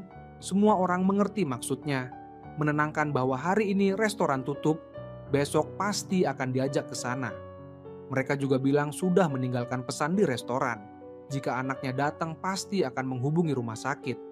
Mereka pun berjanji dengan kelingking. Moon Chayong juga membuatkan semangkuk mie jajang untuk kakek. Tapi saat sampai di depan kamar, direktur dan Li Kang keluar dengan sedih, memberitahu bahwa kakek sudah pergi ke dunia lain. Meski sudah tahu akhirnya, tetap saja sulit diterima. Malam itu, Moon Chayong datang sendirian ke restoran mie. Dia datang untuk mengambil topi kakek yang tertinggal di sana. Saat hendak keluar, tanpa diduga dia bertemu dengan Li Kang. Moon Chayong tidak berani berbicara dengannya, tapi tak disangka Li Kang justru mengajaknya makan mie jajang. Mereka memesan 3 porsi mie, Li Kang mengaduk semangkuk mie dan meletakkannya di kursi tempat topi kakek berada. Di luar hujan deras, 1 botol sake, 2 orang, 3 mangkuk mie. Seolah-olah mereka melihat Moon Chayong dengan penuh perhatian memakaikan topi ke kepala kakek. 3 orang itu bahagia minum sake dan makan mie bersama. Malam yang gelap, hujan turun deras. Pemilik restoran mie Jajang dengan baik hati memberikan payung. Karena takut Li Kang semakin membencinya, Moon Chayong mencari alasan untuk pulang menembus hujan. Namun, baru saja berbalik, tangannya langsung ditarik oleh Li Kang. Pria yang dingin di luar namun hangat di dalam itu mengajak Moon Chayong pulang bersama. Keesokan harinya, dalam perjalanan ke tempat kerja, Li Kang teringat kejadian kemarin. Heran mengapa Moon Chayong selalu muncul dalam hidupnya. Tiba-tiba dia melihat seorang anak laki-laki di pinggir jalan. Ternyata itu Xiaozi, pasien dari rumah sakit. Di tempat terpencil seperti itu, apa yang dilakukan Xiaozi di sana? Saat Li Kang hendak turun dari mobil, Xiaozi malah lari begitu melihatnya. Ternyata hari itu adalah ulang tahun ibunya. Xiaozi ingin memberikan hadiah ulang tahun untuk ibunya. Namun alamatnya terlalu jauh, bahkan naik mobil pun butuh beberapa jam. Jarak sejauh itu tidak mungkin ditempuh oleh anak sekecil itu. Demi keselamatan, Li Kang membawanya kembali ke pusat perawatan paliatif. Namun, tangisan Xiaozi membuat Li Kang teringat pada ibunya sendiri, hatinya pun luluh. Ia akhirnya membawa Xiaozi mencari ibunya. Setelah beberapa jam perjalanan, mereka akhirnya sampai di tujuan. Saat turun dari mobil dan hendak mengantar Xiaozi mencari ibunya, tiba-tiba Li Kang mendapat telepon darurat dari rumah sakit. Xiaozi langsung berlari masuk ke restoran tempat ibunya bekerja untuk mencari sendiri. Setelah selesai menelepon, Li Kang tidak bisa menemukan Xiaozi dimanapun. Dengan cemas, ia terus mencari. Sementara itu, di perjalanan pulang ke rumah sakit, Moon Chayong melihat kakak Xiaozi menangis di pinggir jalan. Ia mengira Xiaozi sudah meninggal dunia dan hampir saja larut dalam kesedihan. Tapi ternyata Xiaozi hanya tersesat. Itu pun sudah merupakan keberuntungan di tengah kemalangan. Moon Chayong pun mengajak kakaknya ke rumah ibunya untuk mencari Xiaozi. Di sisi lain, Li Kang yang cemas belum juga menemukan Xiaozi. Namun secara tak sengaja mengetahui alamat rumah ibu Xiaozi dan segera ke sana.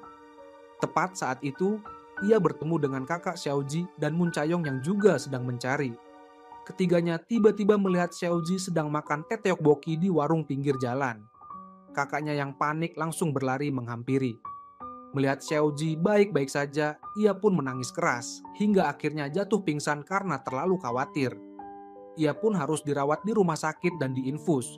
Setelah memastikan kakak dan adik itu sudah aman di rumah sakit, Moon Chayong membawa hadiah untuk ibu Xiaozi.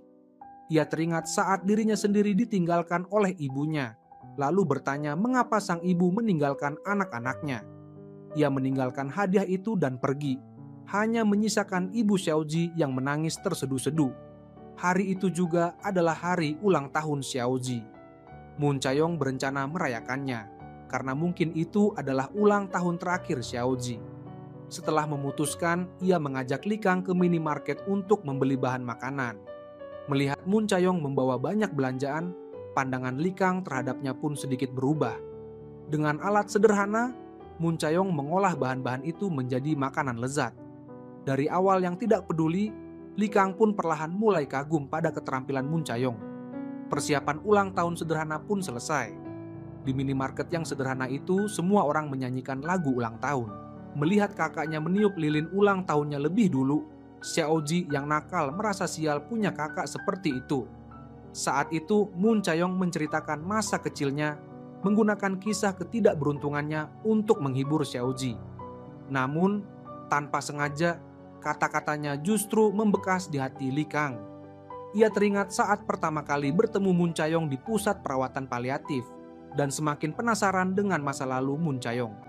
Ia sendiri tidak sadar bahwa gadis itu perlahan mulai masuk ke dalam hatinya. Dalam perjalanan pulang, Li Kang teringat bagaimana Moon Chayong menggunakan kisah masa kecilnya yang tidak bahagia untuk menghibur Xiaozi. Ia sangat penasaran, seperti apa sebenarnya masa kecil Moon Chayong. Keesokan harinya, ia datang ke rumah sakit untuk melihat rekam medis Moon Chayong, namun tanpa sengaja bertemu sepupunya Li Jun. Dari berita, ia tahu Li Jun gagal dalam operasi hari itu dan bahkan mendapat kekerasan dari keluarga pasien. Saat Li Kang mencoba menghibur, Li Jun justru merasa dia selalu diawasi, mengira Li Kang datang hanya untuk menertawakan kegagalannya.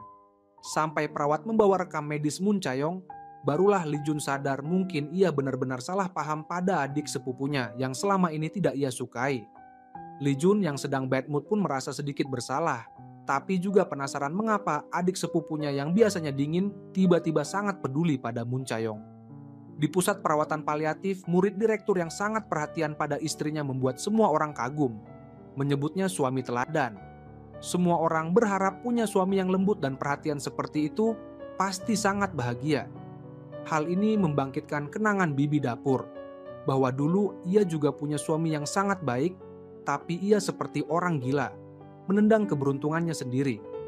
Ia pun menasihati kepala perawat agar tidak melewatkan keberuntungan seperti itu. Kembali ke dapur, ia mendengar bahwa direktur beberapa hari ini hanya makan mie instan. Dengan penuh perhatian, bibi itu memasakkan sup tulang sapi untuk direktur. Namun, tak disangka, direktur yang biasanya ramah justru sangat membenci bibi itu, menolak makan masakannya. Bibi yang sedih hanya bisa membawa pergi sup itu yang akhirnya dimakan oleh adik Moon Chayong yang nakal. Sambil makan dengan lahap, ia memuji masakan bibi itu. Namun, tiba-tiba kata-kata sup daging sapi membangkitkan ingatannya. Nama Li Kang sama persis dengan nama cinta pertama kakaknya. Setelah berpikir sejenak, ia akhirnya sadar bahwa Li Kang adalah cinta pertama kakaknya. Saat itu, kakaknya yang baru pulang belanja mendengar berita di taksi tentang kecelakaan runtuhnya gedung yang membangkitkan ketakutan masa kecilnya. Ia pun mengalami sesak napas dan kembali dihantui mimpi buruk. Ia terpaksa meminta sopir mengantarnya pulang, namun ponsel dan dompetnya tertinggal di mobil.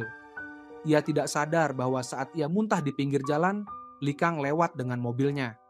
Saat kembali ke pusat perawatan, bibi dapur langsung bertanya apakah ia melihat Moon Chayong di jalan. Saat itu, rumah sakit mendapat kabar ada pasien yang tiba-tiba syok. Li Kang segera pergi menolong.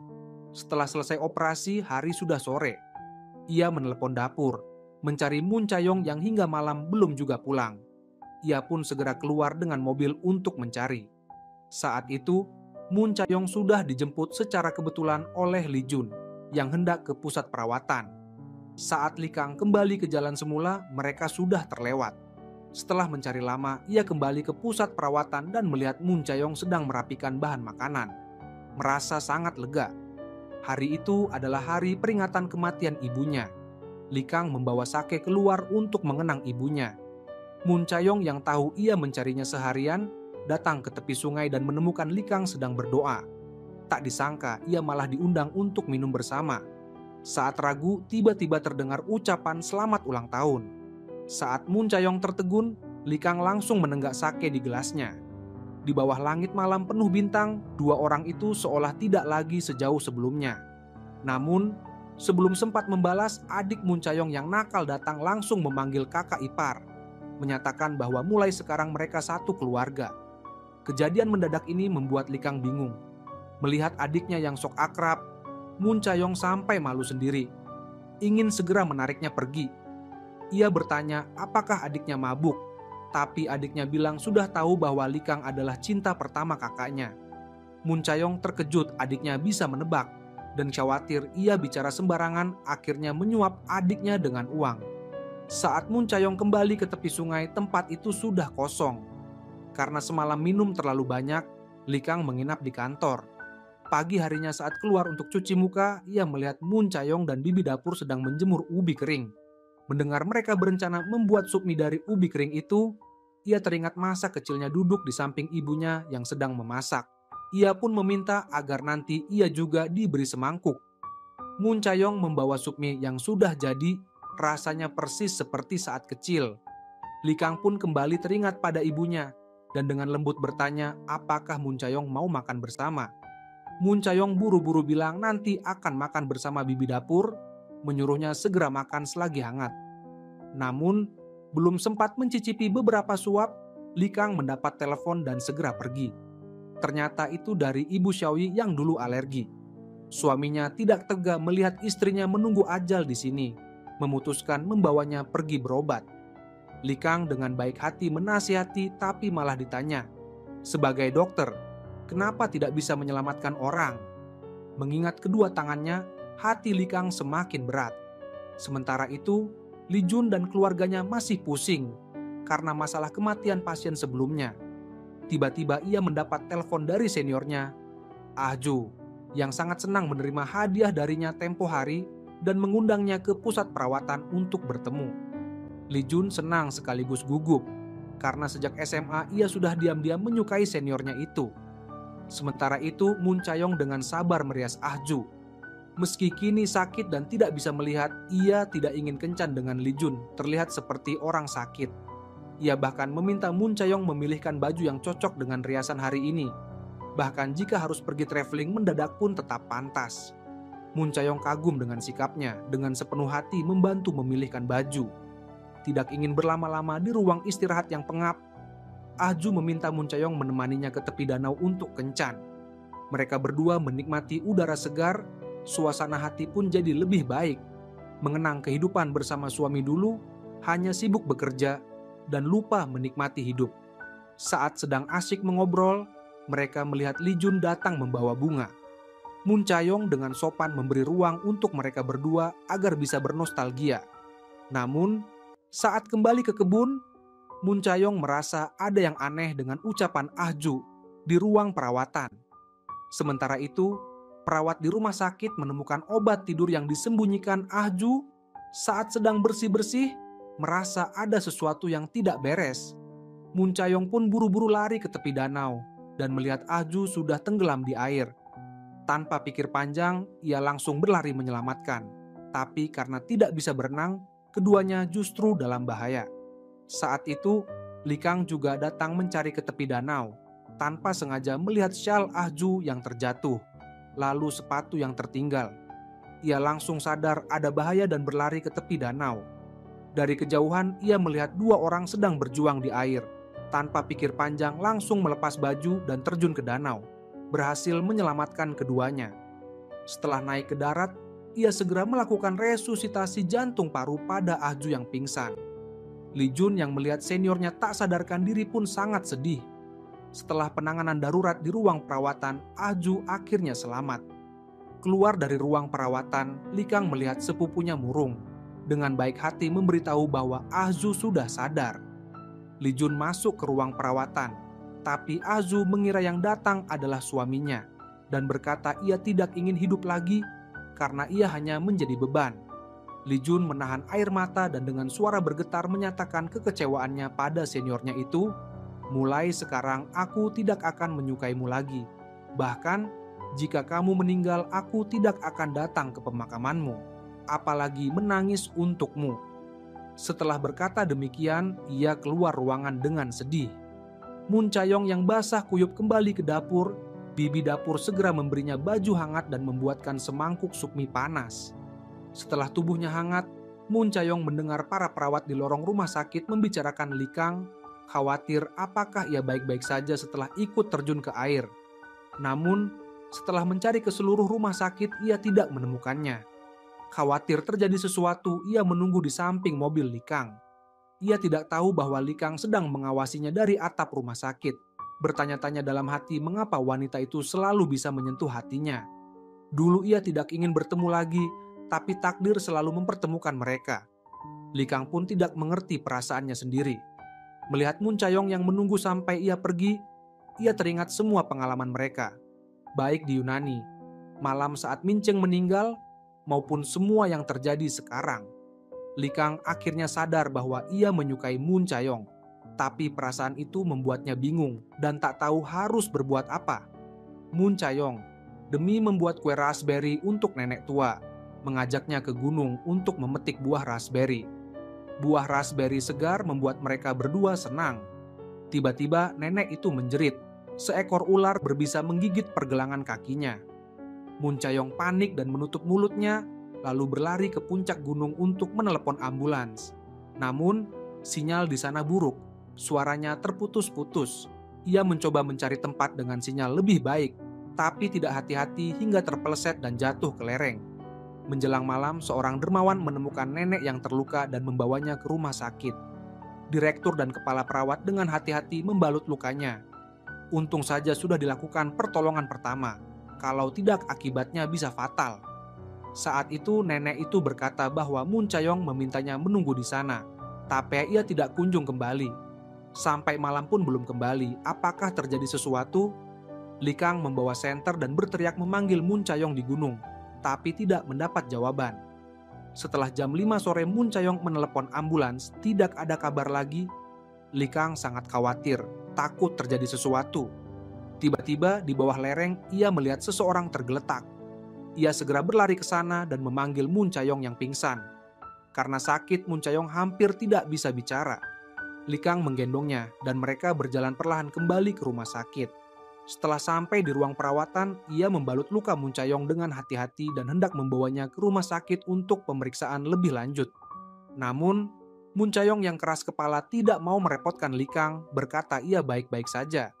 Hal ini membuat Li Kang yang sebenarnya sangat peduli menjadi marah, tanpa sadar mengucapkan kata-kata penuh kekhawatiran. Moon Chayong sangat terkejut, karena selama ini ia tidak pernah berharap lebih dari hubungan mereka. Melihat tatapan terkejut Moon Chayong, Li Kang yang tidak berani menunjukkan perasaannya justru semakin gelisah. Lalu berkata, "Mulai sekarang, hidup dan matimu bukan urusanku lagi." Dan keluar ruangan dengan marah. Namun, baru keluar ia sudah menyesal. Sifat baiknya tidak ingin menyakiti gadis di dalam ruangan itu, tapi hubungan mereka yang rumit membuat Li Kang tidak tahu harus berbuat apa dengan perasaannya. Nenek Raspberry akhirnya meninggal dunia, tapi sebelum pergi ia sempat makan raspberry kesukaannya, dan ia sangat bahagia. Moon Chayong yang mendengar kabar itu berlari ke atap dan menangis sejadi-jadinya. Tanpa sadar Li Kang ada di sisi lain atap, mendengar tangisannya yang begitu sedih dan tak berdaya. Li Kang merasa semakin tidak mengerti gadis itu, dan semakin ingin mengenalnya. Namun, mengingat Min Cheng dan semua kerumitan ini, ia tetap mengucapkan kata-kata kejam, menyuruh Moon Chayong segera kembali ke Yunani dan jangan bertemu lagi. Namun, kata-kata itu justru membuatnya semakin sedih. Saat itu, ponsel berdering, ia datang ke ruang perawatan Ah Ju untuk pemeriksaan rutin. Namun tiba-tiba menemukan sesuatu yang tidak beres. Pengalaman medisnya yang kaya membuatnya takut untuk berpikir lebih jauh. Saat hendak memeriksa lebih lanjut, suami teladan Ah Ju tiba-tiba menghentikan dengan alasan istrinya tidak enak badan. Melihat gelagatnya yang panik, Li Kang merasa ada sesuatu yang mencurigakan. Kembali ke kantor, setelah berpikir panjang, ia memutuskan mencari dokter yang dulu menangani operasi Ah Ju. Mereka janjian bertemu di rumah sakit. Melihat wanita cantik di depannya, ia bertanya, mengapa dulu tidak melakukan operasi kedua pada Ah Ju? Dengan teknologi medis saat ini, Ah Ju seharusnya bisa sembuh total, tapi sekarang justru menunggu ajal di pusat perawatan. Wanita itu hanya memberi jawaban resmi, mengatakan operasi ada risikonya. Jadi diputuskan tidak melakukan operasi kedua. Ia juga bilang hubungannya dengan Ah Ju sangat baik, karena suami Ah Ju adalah atasannya sendiri dan keputusan itu juga disetujui suaminya. Li Kang merasa ada yang tidak beres dan ingin bertanya lebih lanjut, tapi wanita itu merasa harga dirinya direndahkan, lalu berkata ia ada operasi darurat dan pergi. Melihat sikapnya yang marah, Li Kang memutuskan tidak membuang waktu lagi dan berkata bahwa perbuatannya itu sama saja dengan menjadi kaki tangan pembunuh. Melihat Li Kang yang tenang, wanita itu langsung kehilangan keberanian dan buru-buru masuk ke toilet. Tadi ia masih tampak tenang, sekarang bahkan suaranya bergetar saat menelepon, menangis dan berkata bahwa semuanya sudah terbongkar. Orang yang ditelepon adalah suami teladan Ah Ju, benar-benar tak kenal luar dalam. Ia menyuruh wanita itu membatalkan operasi sore itu dan segera bersiap-siap untuk kabur. Mereka pun bersiap melarikan diri. Namun, saat mereka naik mobil dan mengira akan menuju kebahagiaan, sebuah mobil polisi menghadang jalan mereka. Polisi memanggil Li Kang untuk menjadi saksi. Di kantor polisi, ia tanpa sengaja bertemu sepupunya, Li Jun, yang ternyata memukuli suami teladan itu. Melihat sepupunya yang putus asa, Likang merasa ia tidak sekejam yang ia kira. Setelah kejadian ini, Aju memutuskan untuk menjalani operasi lagi. Meski hasilnya belum pasti, selama masih ada harapan, ia tidak akan menyerah. Setelah mengantar Aju ke ambulans, direktur rumah sakit merasa sangat bersalah. Tidak menyangka murid kebanggaannya ternyata seperti itu. Selama ini ia mengira mereka sangat harmonis. Likang menasihati agar menjaga kesehatan dan jangan merokok, karena itu bukan salahnya. Setelah Minceng meninggal, direktur memperlakukan Likang seperti anak sendiri. Yang bisa ia lakukan hanyalah menemani lebih banyak sebagai pengganti saudara. Sementara itu, Moon Chayong sedang menyiapkan makan siang. Xiaoji yang memakai baju astronot datang menemuinya berkata bahwa ia sebenarnya berasal dari luar angkasa. Misinya adalah menjaga perdamaian bumi. Sayangnya, sebentar lagi orang-orang dari planetnya akan menjemputnya. Mendengar kata-kata polos itu, Moon Chayong benar-benar berharap ada pesawat luar angkasa yang datang menjemput pejuang galaksi ini. Malam harinya ia masih merenung di atap, bertanya-tanya dari planet mana Xiaoji berasal. Lalu dijek oleh kakak Xiaoji yang tidak percaya.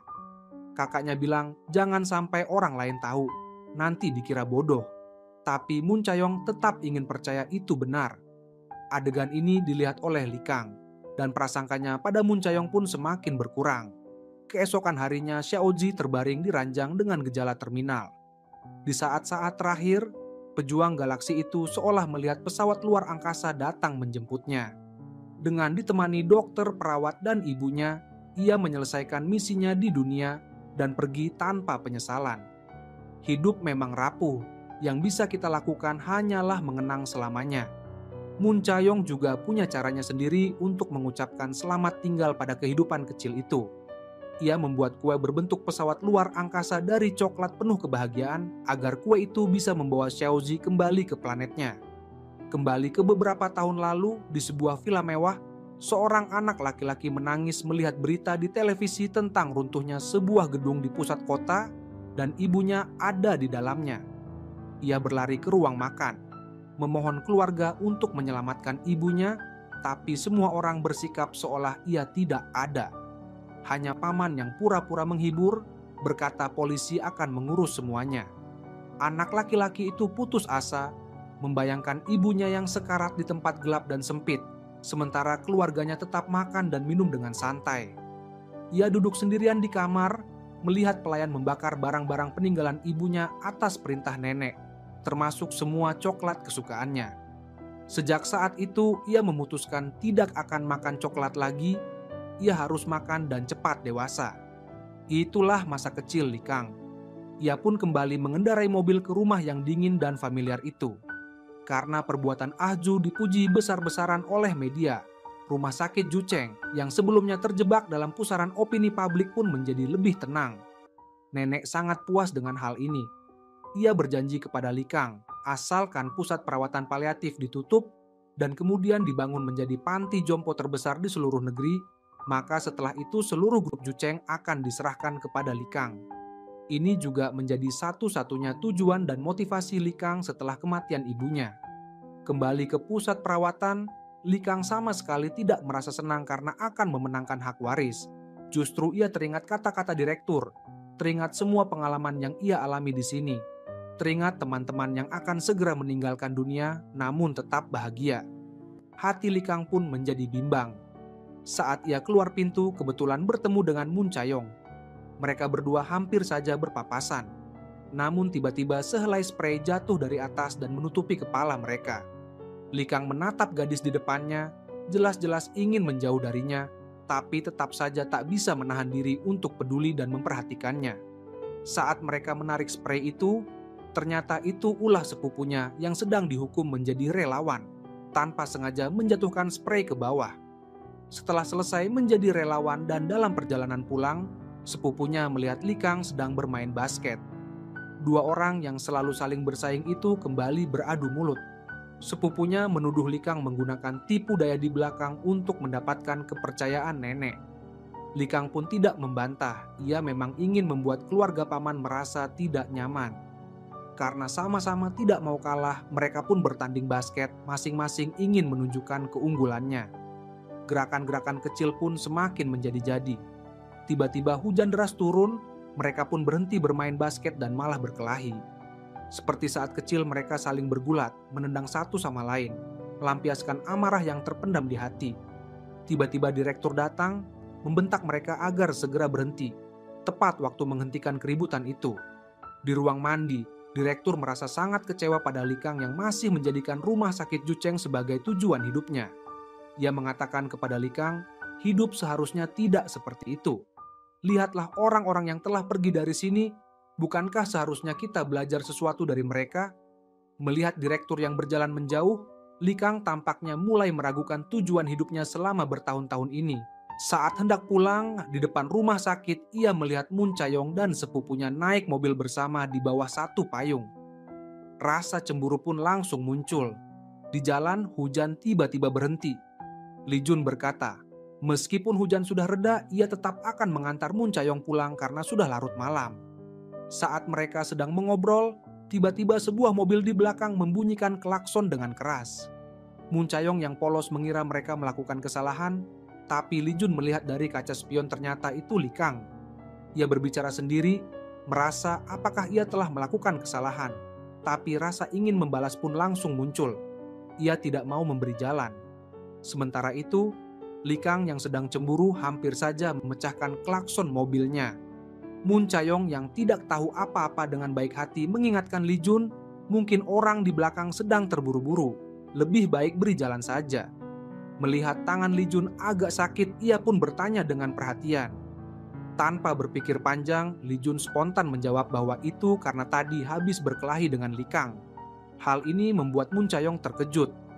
Menyadari keterkejutannya, Li Jun buru-buru berkata bahwa ia juga dipukul, hidung, wajah, dan tubuhnya pun penuh memar. Namun, di hati Moon Chayong hanya ada Likang. Ia marah dan bertanya kenapa mereka bisa berkelahi, padahal Likang baru saja menyelamatkan kakak senior yang paling disukai Li Jun. Apakah ini cara membalas budi? Li Jun yang kini mendengar nama kakak senior itu langsung merasa sesak, membentak Moon Chayong agar jangan menyebut-nyebut namanya lagi. Emosinya pun langsung tidak terkendali, ia menepikan mobil. Dengan nada merayu, ia berkata bahwa Likang sebenarnya sangat jahat, meski di luar tampak baik, tapi di belakang penuh tipu daya. Mendengar orang lain menilai cinta pertamanya seperti itu, Moon Chayong langsung marah, dengan tegas berkata bahwa Li Jun sama sekali tidak mengerti Likang. Hal ini membuat Li Jun bingung, ia pun turun dari mobil. Lebih memilih berjalan kaki pulang daripada duduk di mobilnya lagi, meninggalkan Li Jun yang hanya bisa pasrah di dalam mobil.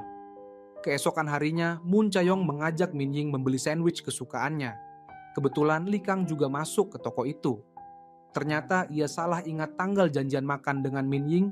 Kemarin Min Ying sempat mengira ia sengaja membatalkan janji.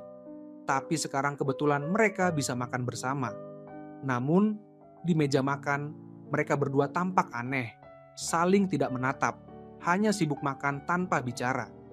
Tiba-tiba Min Ying teringat kejadian di atap soal COVID-19, bertanya apakah Likang tertular virus. Awalnya hanya bercanda untuk menakuti anak kecil, tapi Likang hampir tersedak karena gugup. Takut perasaannya ketahuan, buru-buru bilang dirinya baik-baik saja. Namun, semakin gugup ia malah semakin batuk, membuat orang lain mengira ia benar-benar pasien COVID. Moon Chayong yang polos langsung percaya, entah dari mana ia mengambil termometer. Melihat situasi tidak beres, Min Ying pun buru-buru pamit pergi ke sekolah. Setelah mengukur suhu tubuh, Likang membuktikan dirinya sehat, bahkan meminta Moon Chayong memegang dahinya. Setelah itu, ia membuka pintu mobil dan mengajak Moon Chayong pulang bersama.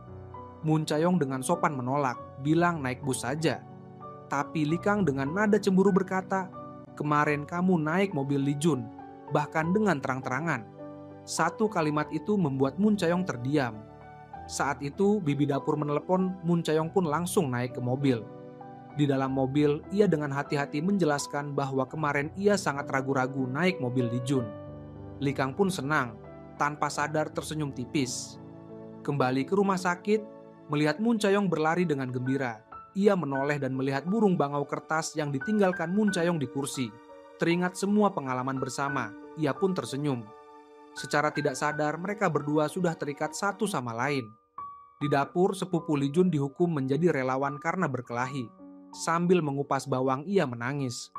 Moon Chae-yong masuk. Karena kejadian di mobil kemarin tidak menyenangkan, ia pun cuek pada Li Jun yang berlinang air mata. Takut ketahuan malas, Li Jun hanya bisa mengupas bawang sambil curi-curi pandang ke arah Moon Chae-yong. Setelah lama Moon Chae-yong menyalakan lilin, katanya supaya tidak pedih di mata. Li Jun yang kesal langsung melempar bawang. Kenapa baru sekarang diberitahu cara sebagus ini? Moon Chae-yong sengaja bilang tadi ia sibuk, lalu mengambil sepotong bawang dan memasukkannya ke mulut Li Jun. Katanya itu lebih efektif, lagi pula kamu sedang dihukum, aku juga tidak bisa membantu. Mantan anak konglomerat itu hanya bisa pasrah mengupas bawang sambil melihat Moon Chae-yong serius memasak. Ia pun tak tahan bertanya soal hubungan Moon Chae-yong dan Li Kang. Bagaimana mereka bisa saling kenal? Kelihatannya akrab. Padahal satu koki satu dokter. Seharusnya tidak ada hubungan. Saat asyik bertanya, ia bahkan kepo apakah mereka pacaran. Moon Chae-yong tidak menjawab, langsung keluar mengambil sekantong bawang baru untuk dikupas Li Jun. Lalu kembali memasak. Namun, saat Li Jun kembali bertanya apakah ia menyukai Li Kang, Moon Chae-yong yang panik tanpa sengaja terkena air panas, buru-buru membasuh tangan dan menempelkan plester. Li Jun penasaran, kenapa hanya menyebut nama Li Kang saja kamu langsung panik? Apa benar kamu suka dia? Tapi Moon Chae-yong tetap tidak mengaku. Hanya bilang karena Li Kang pernah menyelamatkan nyawanya, ia selalu berterima kasih. Tanpa mereka tahu, Li Kang diam-diam mendengarkan di luar pintu, matanya tampak sedikit kecewa. Keesokan harinya, Li Kang mengajak Min Rong jalan-jalan, berpikir bahwa anak kecil adalah yang paling polos. Ia bertanya pada Min Rong, jika berbuat salah pada seseorang, bagaimana cara mendapat maaf? Min Ying yang polos menjawab, kalau sudah terlanjur salah, ya bilang saja maaf. Li Kang pun tampak merenung, lalu mengajak Min Rong pulang. Tapi melihat Li Kang yang tampak tidak fokus, Min Ying yang cerdik menggoda. Kak Li Kang, apa kamu sedang suka seseorang? Kena tepat sasaran. Wajah Li Kang langsung memerah dan gugup. Ia pun pura-pura bertanya, siapa yang Min Ying kira ia sukai? Lalu membuat isyarat kakak perempuan di udara. Li Kang pun langsung teringat Moon Chae-yong. Tapi ternyata Min Ying tidak bermaksud itu. Kembali ke rumah sakit melihat Moon Chae-yong duduk di bangku, teringat ucapan Min Ying bahwa kakak perempuan juga suka padanya. Mengingat semua momen bersama akhir-akhir ini, ia sadar tanpa disadari sudah jatuh cinta pada Moon Chae-yong. Tapi mengingat sahabat terbaiknya, Min Cheng, mata Li Kang pun menjadi lebih tegas. Ia berjalan ke arah Moon Chae-yong dengan serius berkata bahwa di matanya, Moon Chae-yong selamanya adalah pacar Min Cheng, dan ia adalah saksi cinta mereka. Mendengar kata-kata tak terduga itu, Moon Chae-yong buru-buru berkata bahwa ia juga selalu berpikir begitu. Belum sempat berkata lebih lanjut, Li Kang sudah pergi. Kembali ke kantor, ia teringat semua kenangan bersama. Melihat burung bangau kertas yang ditinggalkan Moon Chae-yong di meja, lalu menyimpannya ke dalam laci. Li Kang memutuskan untuk mengubur perasaan itu dalam hati. Di warung makan, seorang wanita menuangkan setengah kaleng garam ke dalam mangkuk, memakannya, tapi tidak merasakan apa-apa. Adiknya yang melihat tidak percaya, mencicipi dengan sendok, lalu buru-buru berkumur karena terlalu asin. Tapi Moon Chae-yong mengira adiknya hanya bercanda.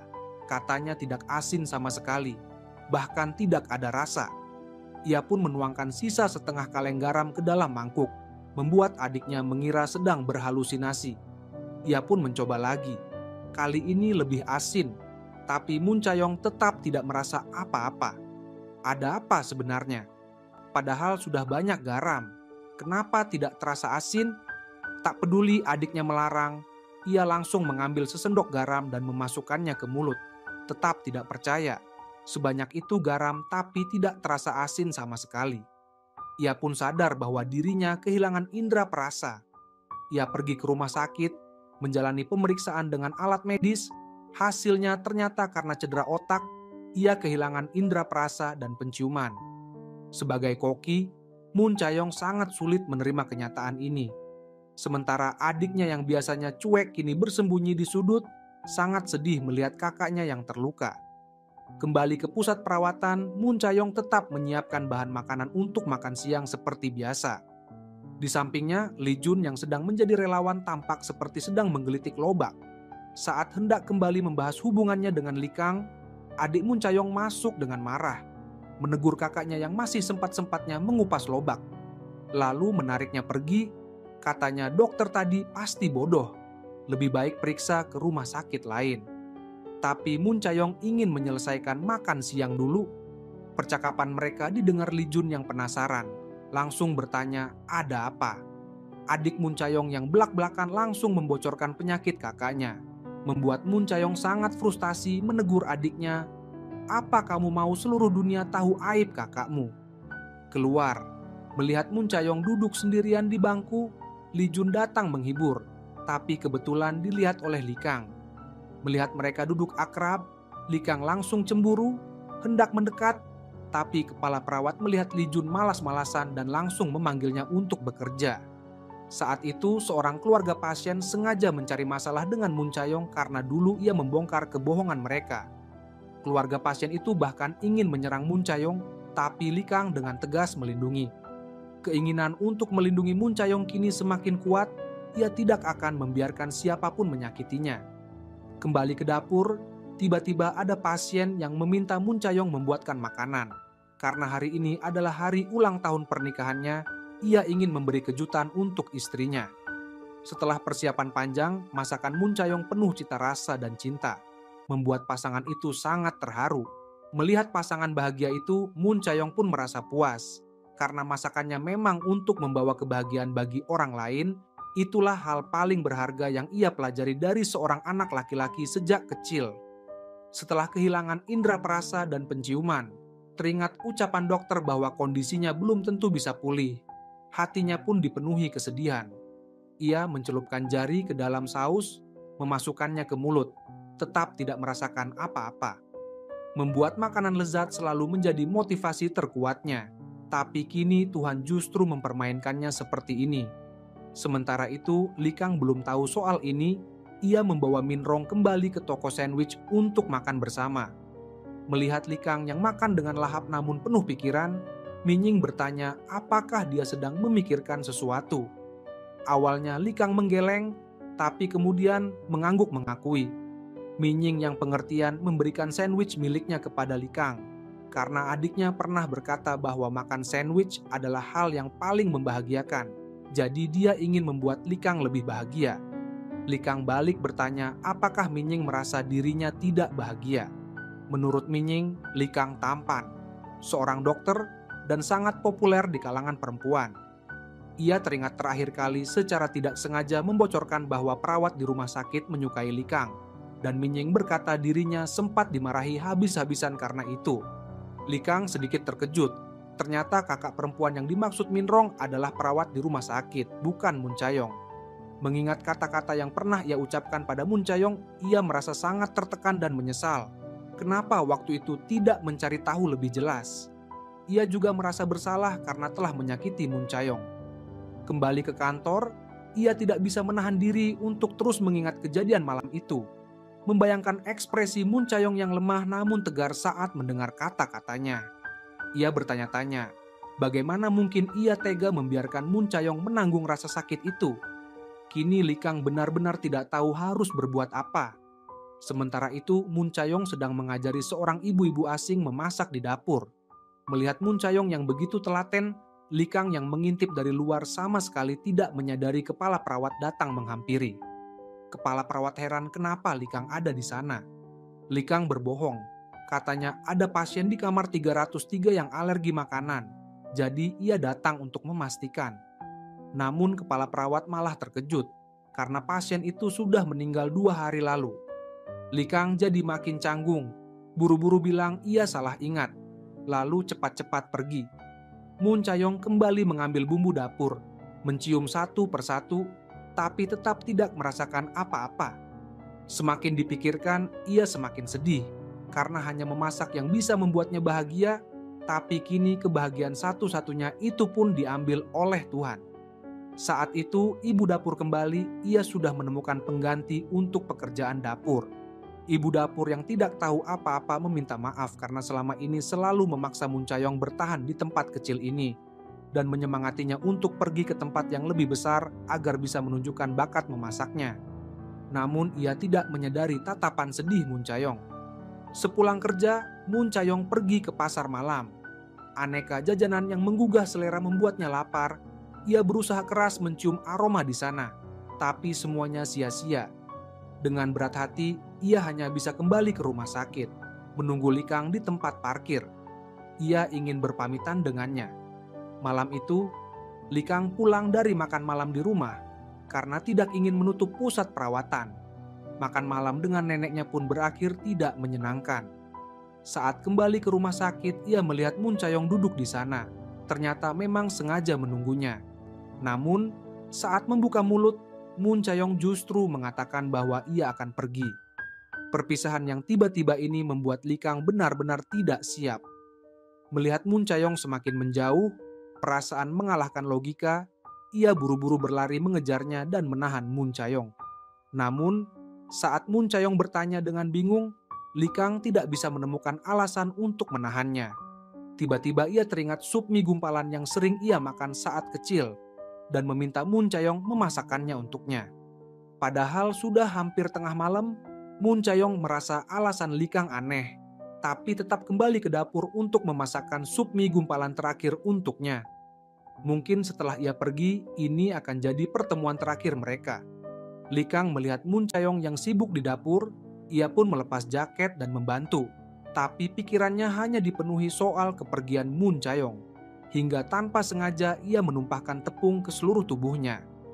Melihat itu, Mun Chayong dengan perhatian mengambilkan celemek untuknya, tapi karena tangannya penuh tepung, ia tidak bisa memakainya sendiri. Dalam suasana canggung, Mun Chayong dengan inisiatif memakaikan celemek untuk Likang. Saat itu, seolah-olah seorang istri yang penuh kasih sedang melayani suami tercinta. Likang menatap Mun Chayong tanpa berkedip, berharap waktu berjalan lebih lambat.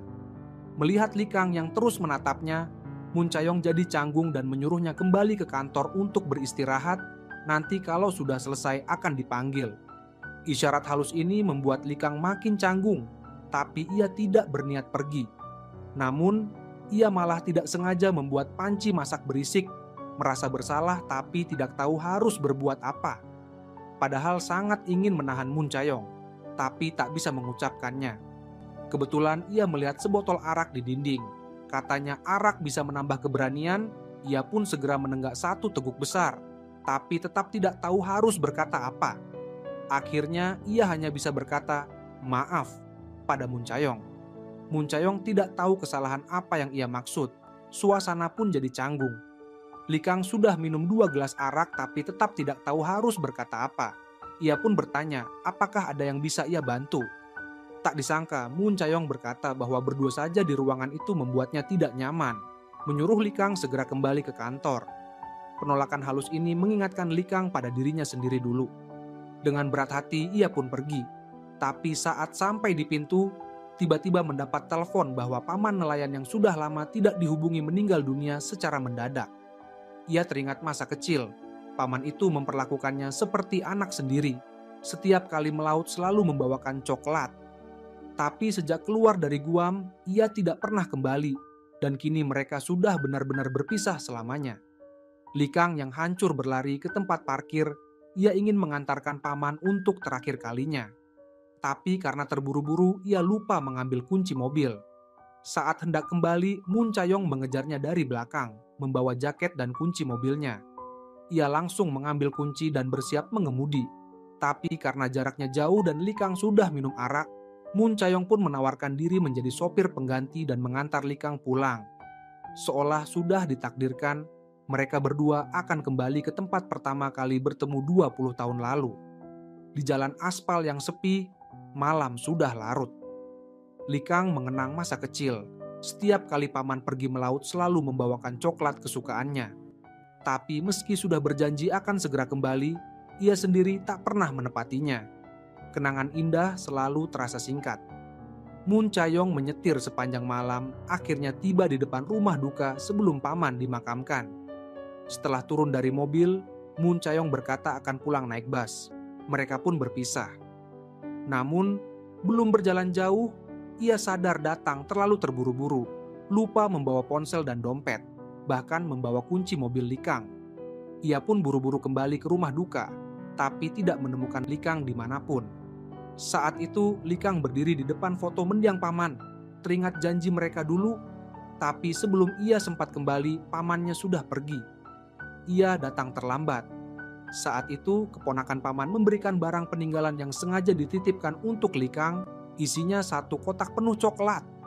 Melihat berbagai macam coklat itu, Likang tersenyum sambil meneteskan air mata. Sementara itu, adik Mun Chayong di rumah sakit menerima telepon dari nomor tak dikenal. Ternyata Mun Chayong meminjam telepon umum, meminta adiknya mengirim pesan pada Likang bahwa ia menunggu di taman tepi laut dekat rumah duka. Kebetulan sepupu Li Jun lewat, penasaran kenapa mereka berdua mau pergi ke Guam bersama. Adik Mun Chayong yang cerewet tanpa sengaja membocorkan bahwa mereka berdua adalah cinta pertama satu sama lain. Mun Chayong tiba di taman tepi laut dan menunggu Likang. Perjalanan panjang semalaman membuatnya sangat lelah. Ia pun tertidur di bangku taman. Sementara itu, setelah selesai menguburkan paman, Likang menerima pesan dari adik Mun Chayong, lalu pergi ke tepi laut dan melihat Mun Chayong tertidur di bangku. Angin sepoi-sepoi membuat tubuh Mun Chayong menggigil. Likang melepas jaketnya dan menyelimuti Mun Chayong. Tak disangka, Mun Chayong yang tertidur pulas langsung bersandar di bahu Likang. Takut membangunkannya, Likang tetap bertahan dalam posisi itu selama 5 jam. Saat matahari terbenam, Mun Chayong terbangun dan kaget melihat Likang di depannya. Ia terkejut, lalu menyesal karena membiarkan Likang menahan posisi itu begitu lama. Seharusnya ia membangunkannya lebih awal. Namun, Likang dengan lembut berkata, meski harus menunggu lebih lama pun tidak masalah. Mun Chayong mengembalikan kunci mobil, berkata ia lupa membawa dompet. Bolehkah meminjam uang untuk pulang? Melihat Mun Chayong yang malu-malu, Likang ingin mengajaknya pulang bersama. Apalagi sekarang pun sudah tidak sempat mengejar bus terakhir. Mereka berdua pun memutuskan makan kenyang dulu sebelum berangkat. Likang membawa Mun Chayong ke pasar ikan, membeli berbagai bahan makanan, lalu mengajaknya ke restoran yang sudah sangat familiar. Di sanalah segalanya bermula. Meski sudah 20 tahun berlalu, semuanya masih sama seperti dulu. Likang memutuskan untuk memasak sendiri hidangan lezat. Melihat Likang yang sibuk di dapur, Mun Chayong merasa seperti kembali ke 20 tahun lalu. Makanan pun segera siap, dan mereka menata hidangan di meja kecil di halaman, bersiap untuk makan. Mun Chayong menikmati makanannya dengan bahagia, bahkan memuji keahlian memasak Likang. Namun, saat itu Likang berkata jujur bahwa dia sudah tahu Mun Chayong kehilangan indera perasa karena adiknya telah memberitahunya lewat pesan. Itulah sebabnya dia tidak ingin mengajak Mun Chayong ke restoran biasa. Mata Mun Chayong memerah karena terharu. Ia makan nasi dalam suapan besar, menerima tisu yang diberikan Likang. Waktu seolah kembali ke 20 tahun yang lalu, Mun Chayong merasa dirinya sangat bahagia. Air matanya pun tak bisa dibendung. Mendengarkan kata-kata yang familiar di telinganya, kenangan Likang terus berputar di benaknya. Dengan ragu, ia bertanya, "Apakah kamu pernah datang ke sini sebelumnya?" Mun Chayong diam-diam mengangguk. Likang sangat terkejut. "Jadi kamu pernah datang ke restoran ini sebelumnya?" Mun Chayong kembali mengangguk. Akhirnya, Likang menyadari bahwa wanita di depannya adalah gadis yang dulu pernah mengguncang hatinya. Tapi, apakah dia masih mengingatku? Tak disangka, Mun Chayong kembali mengangguk. Setelah 20 tahun berlalu, di tempat yang sama, dua orang yang sama, takdir mempertemukan mereka kembali. Mun Chayong tak berani menatap Likang. Ia bangkit ke dapur untuk membereskan peralatan makan, namun langsung ditahan oleh Likang. Saat itulah dia baru sadar mengapa wanita ini selalu muncul dalam hidupnya dan dirinya sendirilah yang benar-benar bodoh. Namun, ia tetap tak bisa menahan diri untuk menanyakan pertanyaan yang sudah dipendam selama 20 tahun, mengapa pada hari yang dijanjikan Mun Chayong tidak datang. Ia teringat setahun kemudian dirinya kembali ke restoran laut, namun tempat itu sudah kosong. Mun Chayong tidak membahas hal itu, hanya berkata karena alasan keluarga. Ia tidak bisa memenuhi janji, dan ia juga sangat menyesal. Belum sempat berkata lebih banyak, keponakan paman, Damai, datang memanggil Likang untuk makan di rumah. Melihat Mun Chayong yang berdiri di samping, Damai mengira dia adalah pacar Likang. Namun, Mun Chayong buru-buru menjelaskan bahwa mereka hanya teman, tidak menyadari bahwa Likang sedikit kecewa mendengarnya. Damai pun segera meminta maaf atas kesalahpahaman itu, lalu mengaku bahwa sejak kecil ia diam-diam menyukai Likang, hanya saja waktu itu pamannya selalu menyukai ibu Likang, jadi ia hanya bisa diam-diam melepaskan. Tapi sekarang setelah bertemu lagi, perasaan itu muncul kembali. Saat hendak mengungkapkan perasaannya, Likang langsung berkata bahwa sekarang ia sudah menyukai orang lain. Damai tidak percaya dan ingin tahu siapa orang itu. Apakah lebih cantik darinya? Namun, Likang tidak ingin membahasnya. Damai yang kesal langsung pergi, dan saat di pintu ia masih bertanya pada Mun Chayong apakah ia tahu siapa pacar Likang. Mun Chayong berkata ia juga tidak tahu. Damai yang putus asa hendak pulang, namun teringat ia lupa mengingatkan Likang untuk melihat Dahai, cucu Xiao Shan. Karena pemiliknya sudah tiada, Dahai tidak mau makan dan hanya berbaring di atas selimut tuannya. Likang melihat Dahai yang mirip Xiao Shan, ia teringat masa kecilnya yang sebenarnya tidak ingin pergi ke Seoul. Ia ingin hidup bersama pamannya, Xiao Shan. Namun, bertahun-tahun telah berlalu, segalanya sudah berubah, meski terasa seperti tak ada yang berubah. Selama ini ia menjadikan warisan rumah sakit Jucheng sebagai tujuan hidup, tapi apakah itu benar atau salah? Likang menelepon direktur untuk meminta cuti beberapa hari. Ia ingin tinggal di sini beberapa hari. Ia merasa lelah, sedikit muak dengan kehidupan yang harus ia jalani. Jika dulu bisa memilih, disinilah rumahnya. Sementara itu, di rumah sakit Likang belum tahu kabar neneknya yang dirawat. Sepupunya meneleponnya tapi tak pernah diangkat.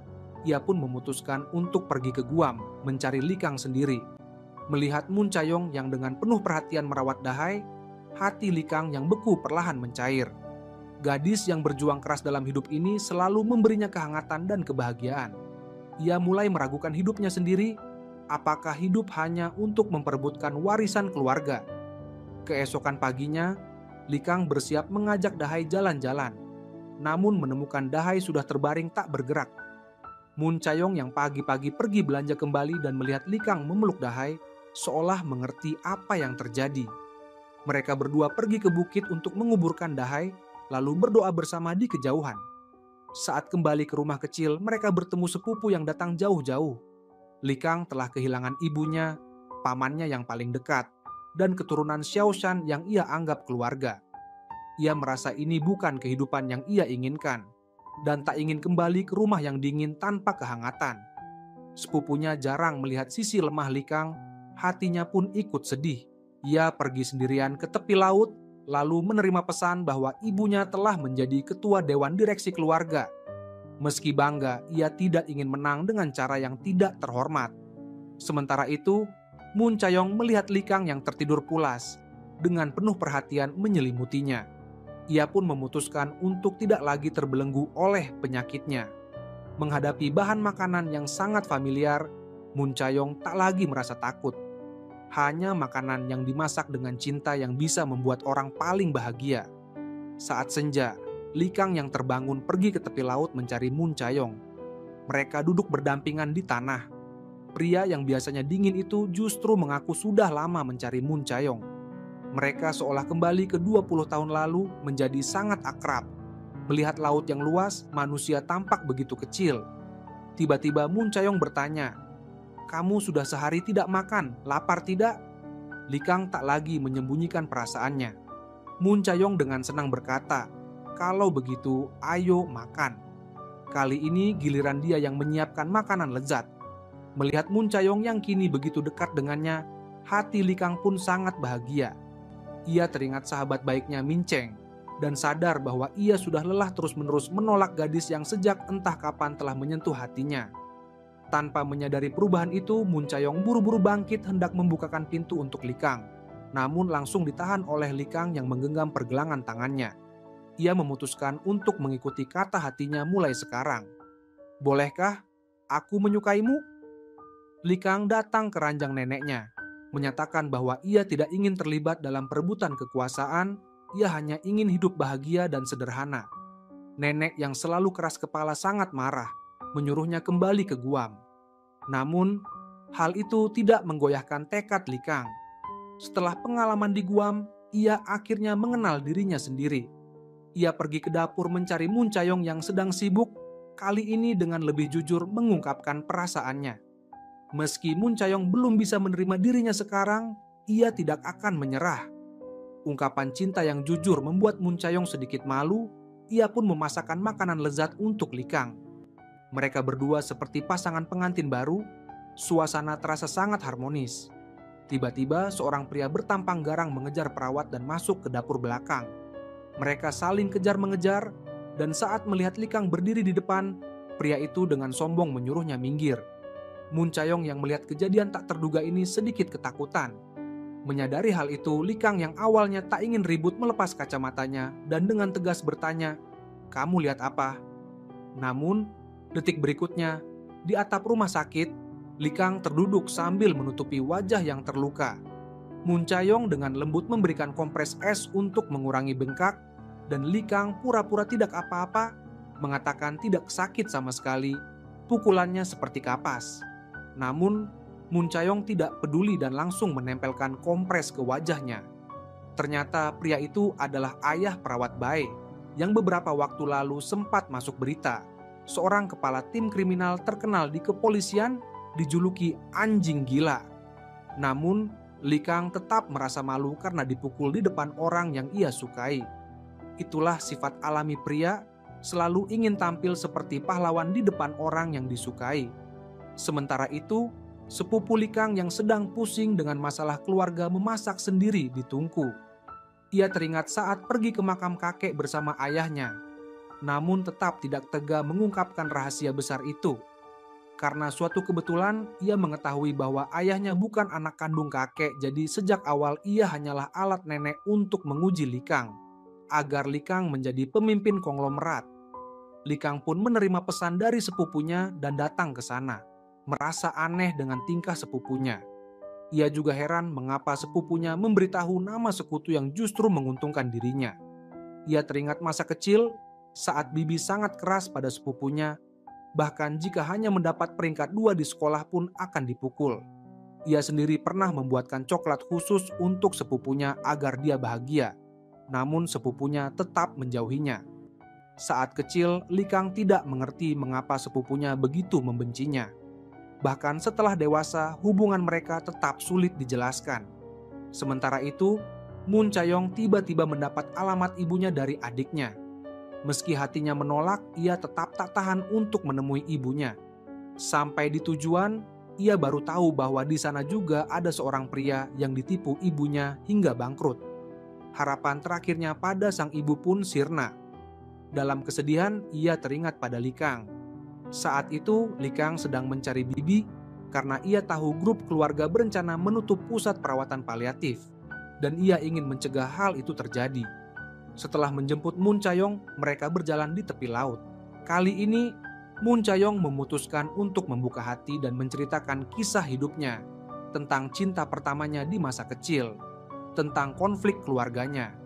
Namun, saat menyebut nama Min Cheng, Li Kang tetap tak bisa melupakan sahabat terbaiknya.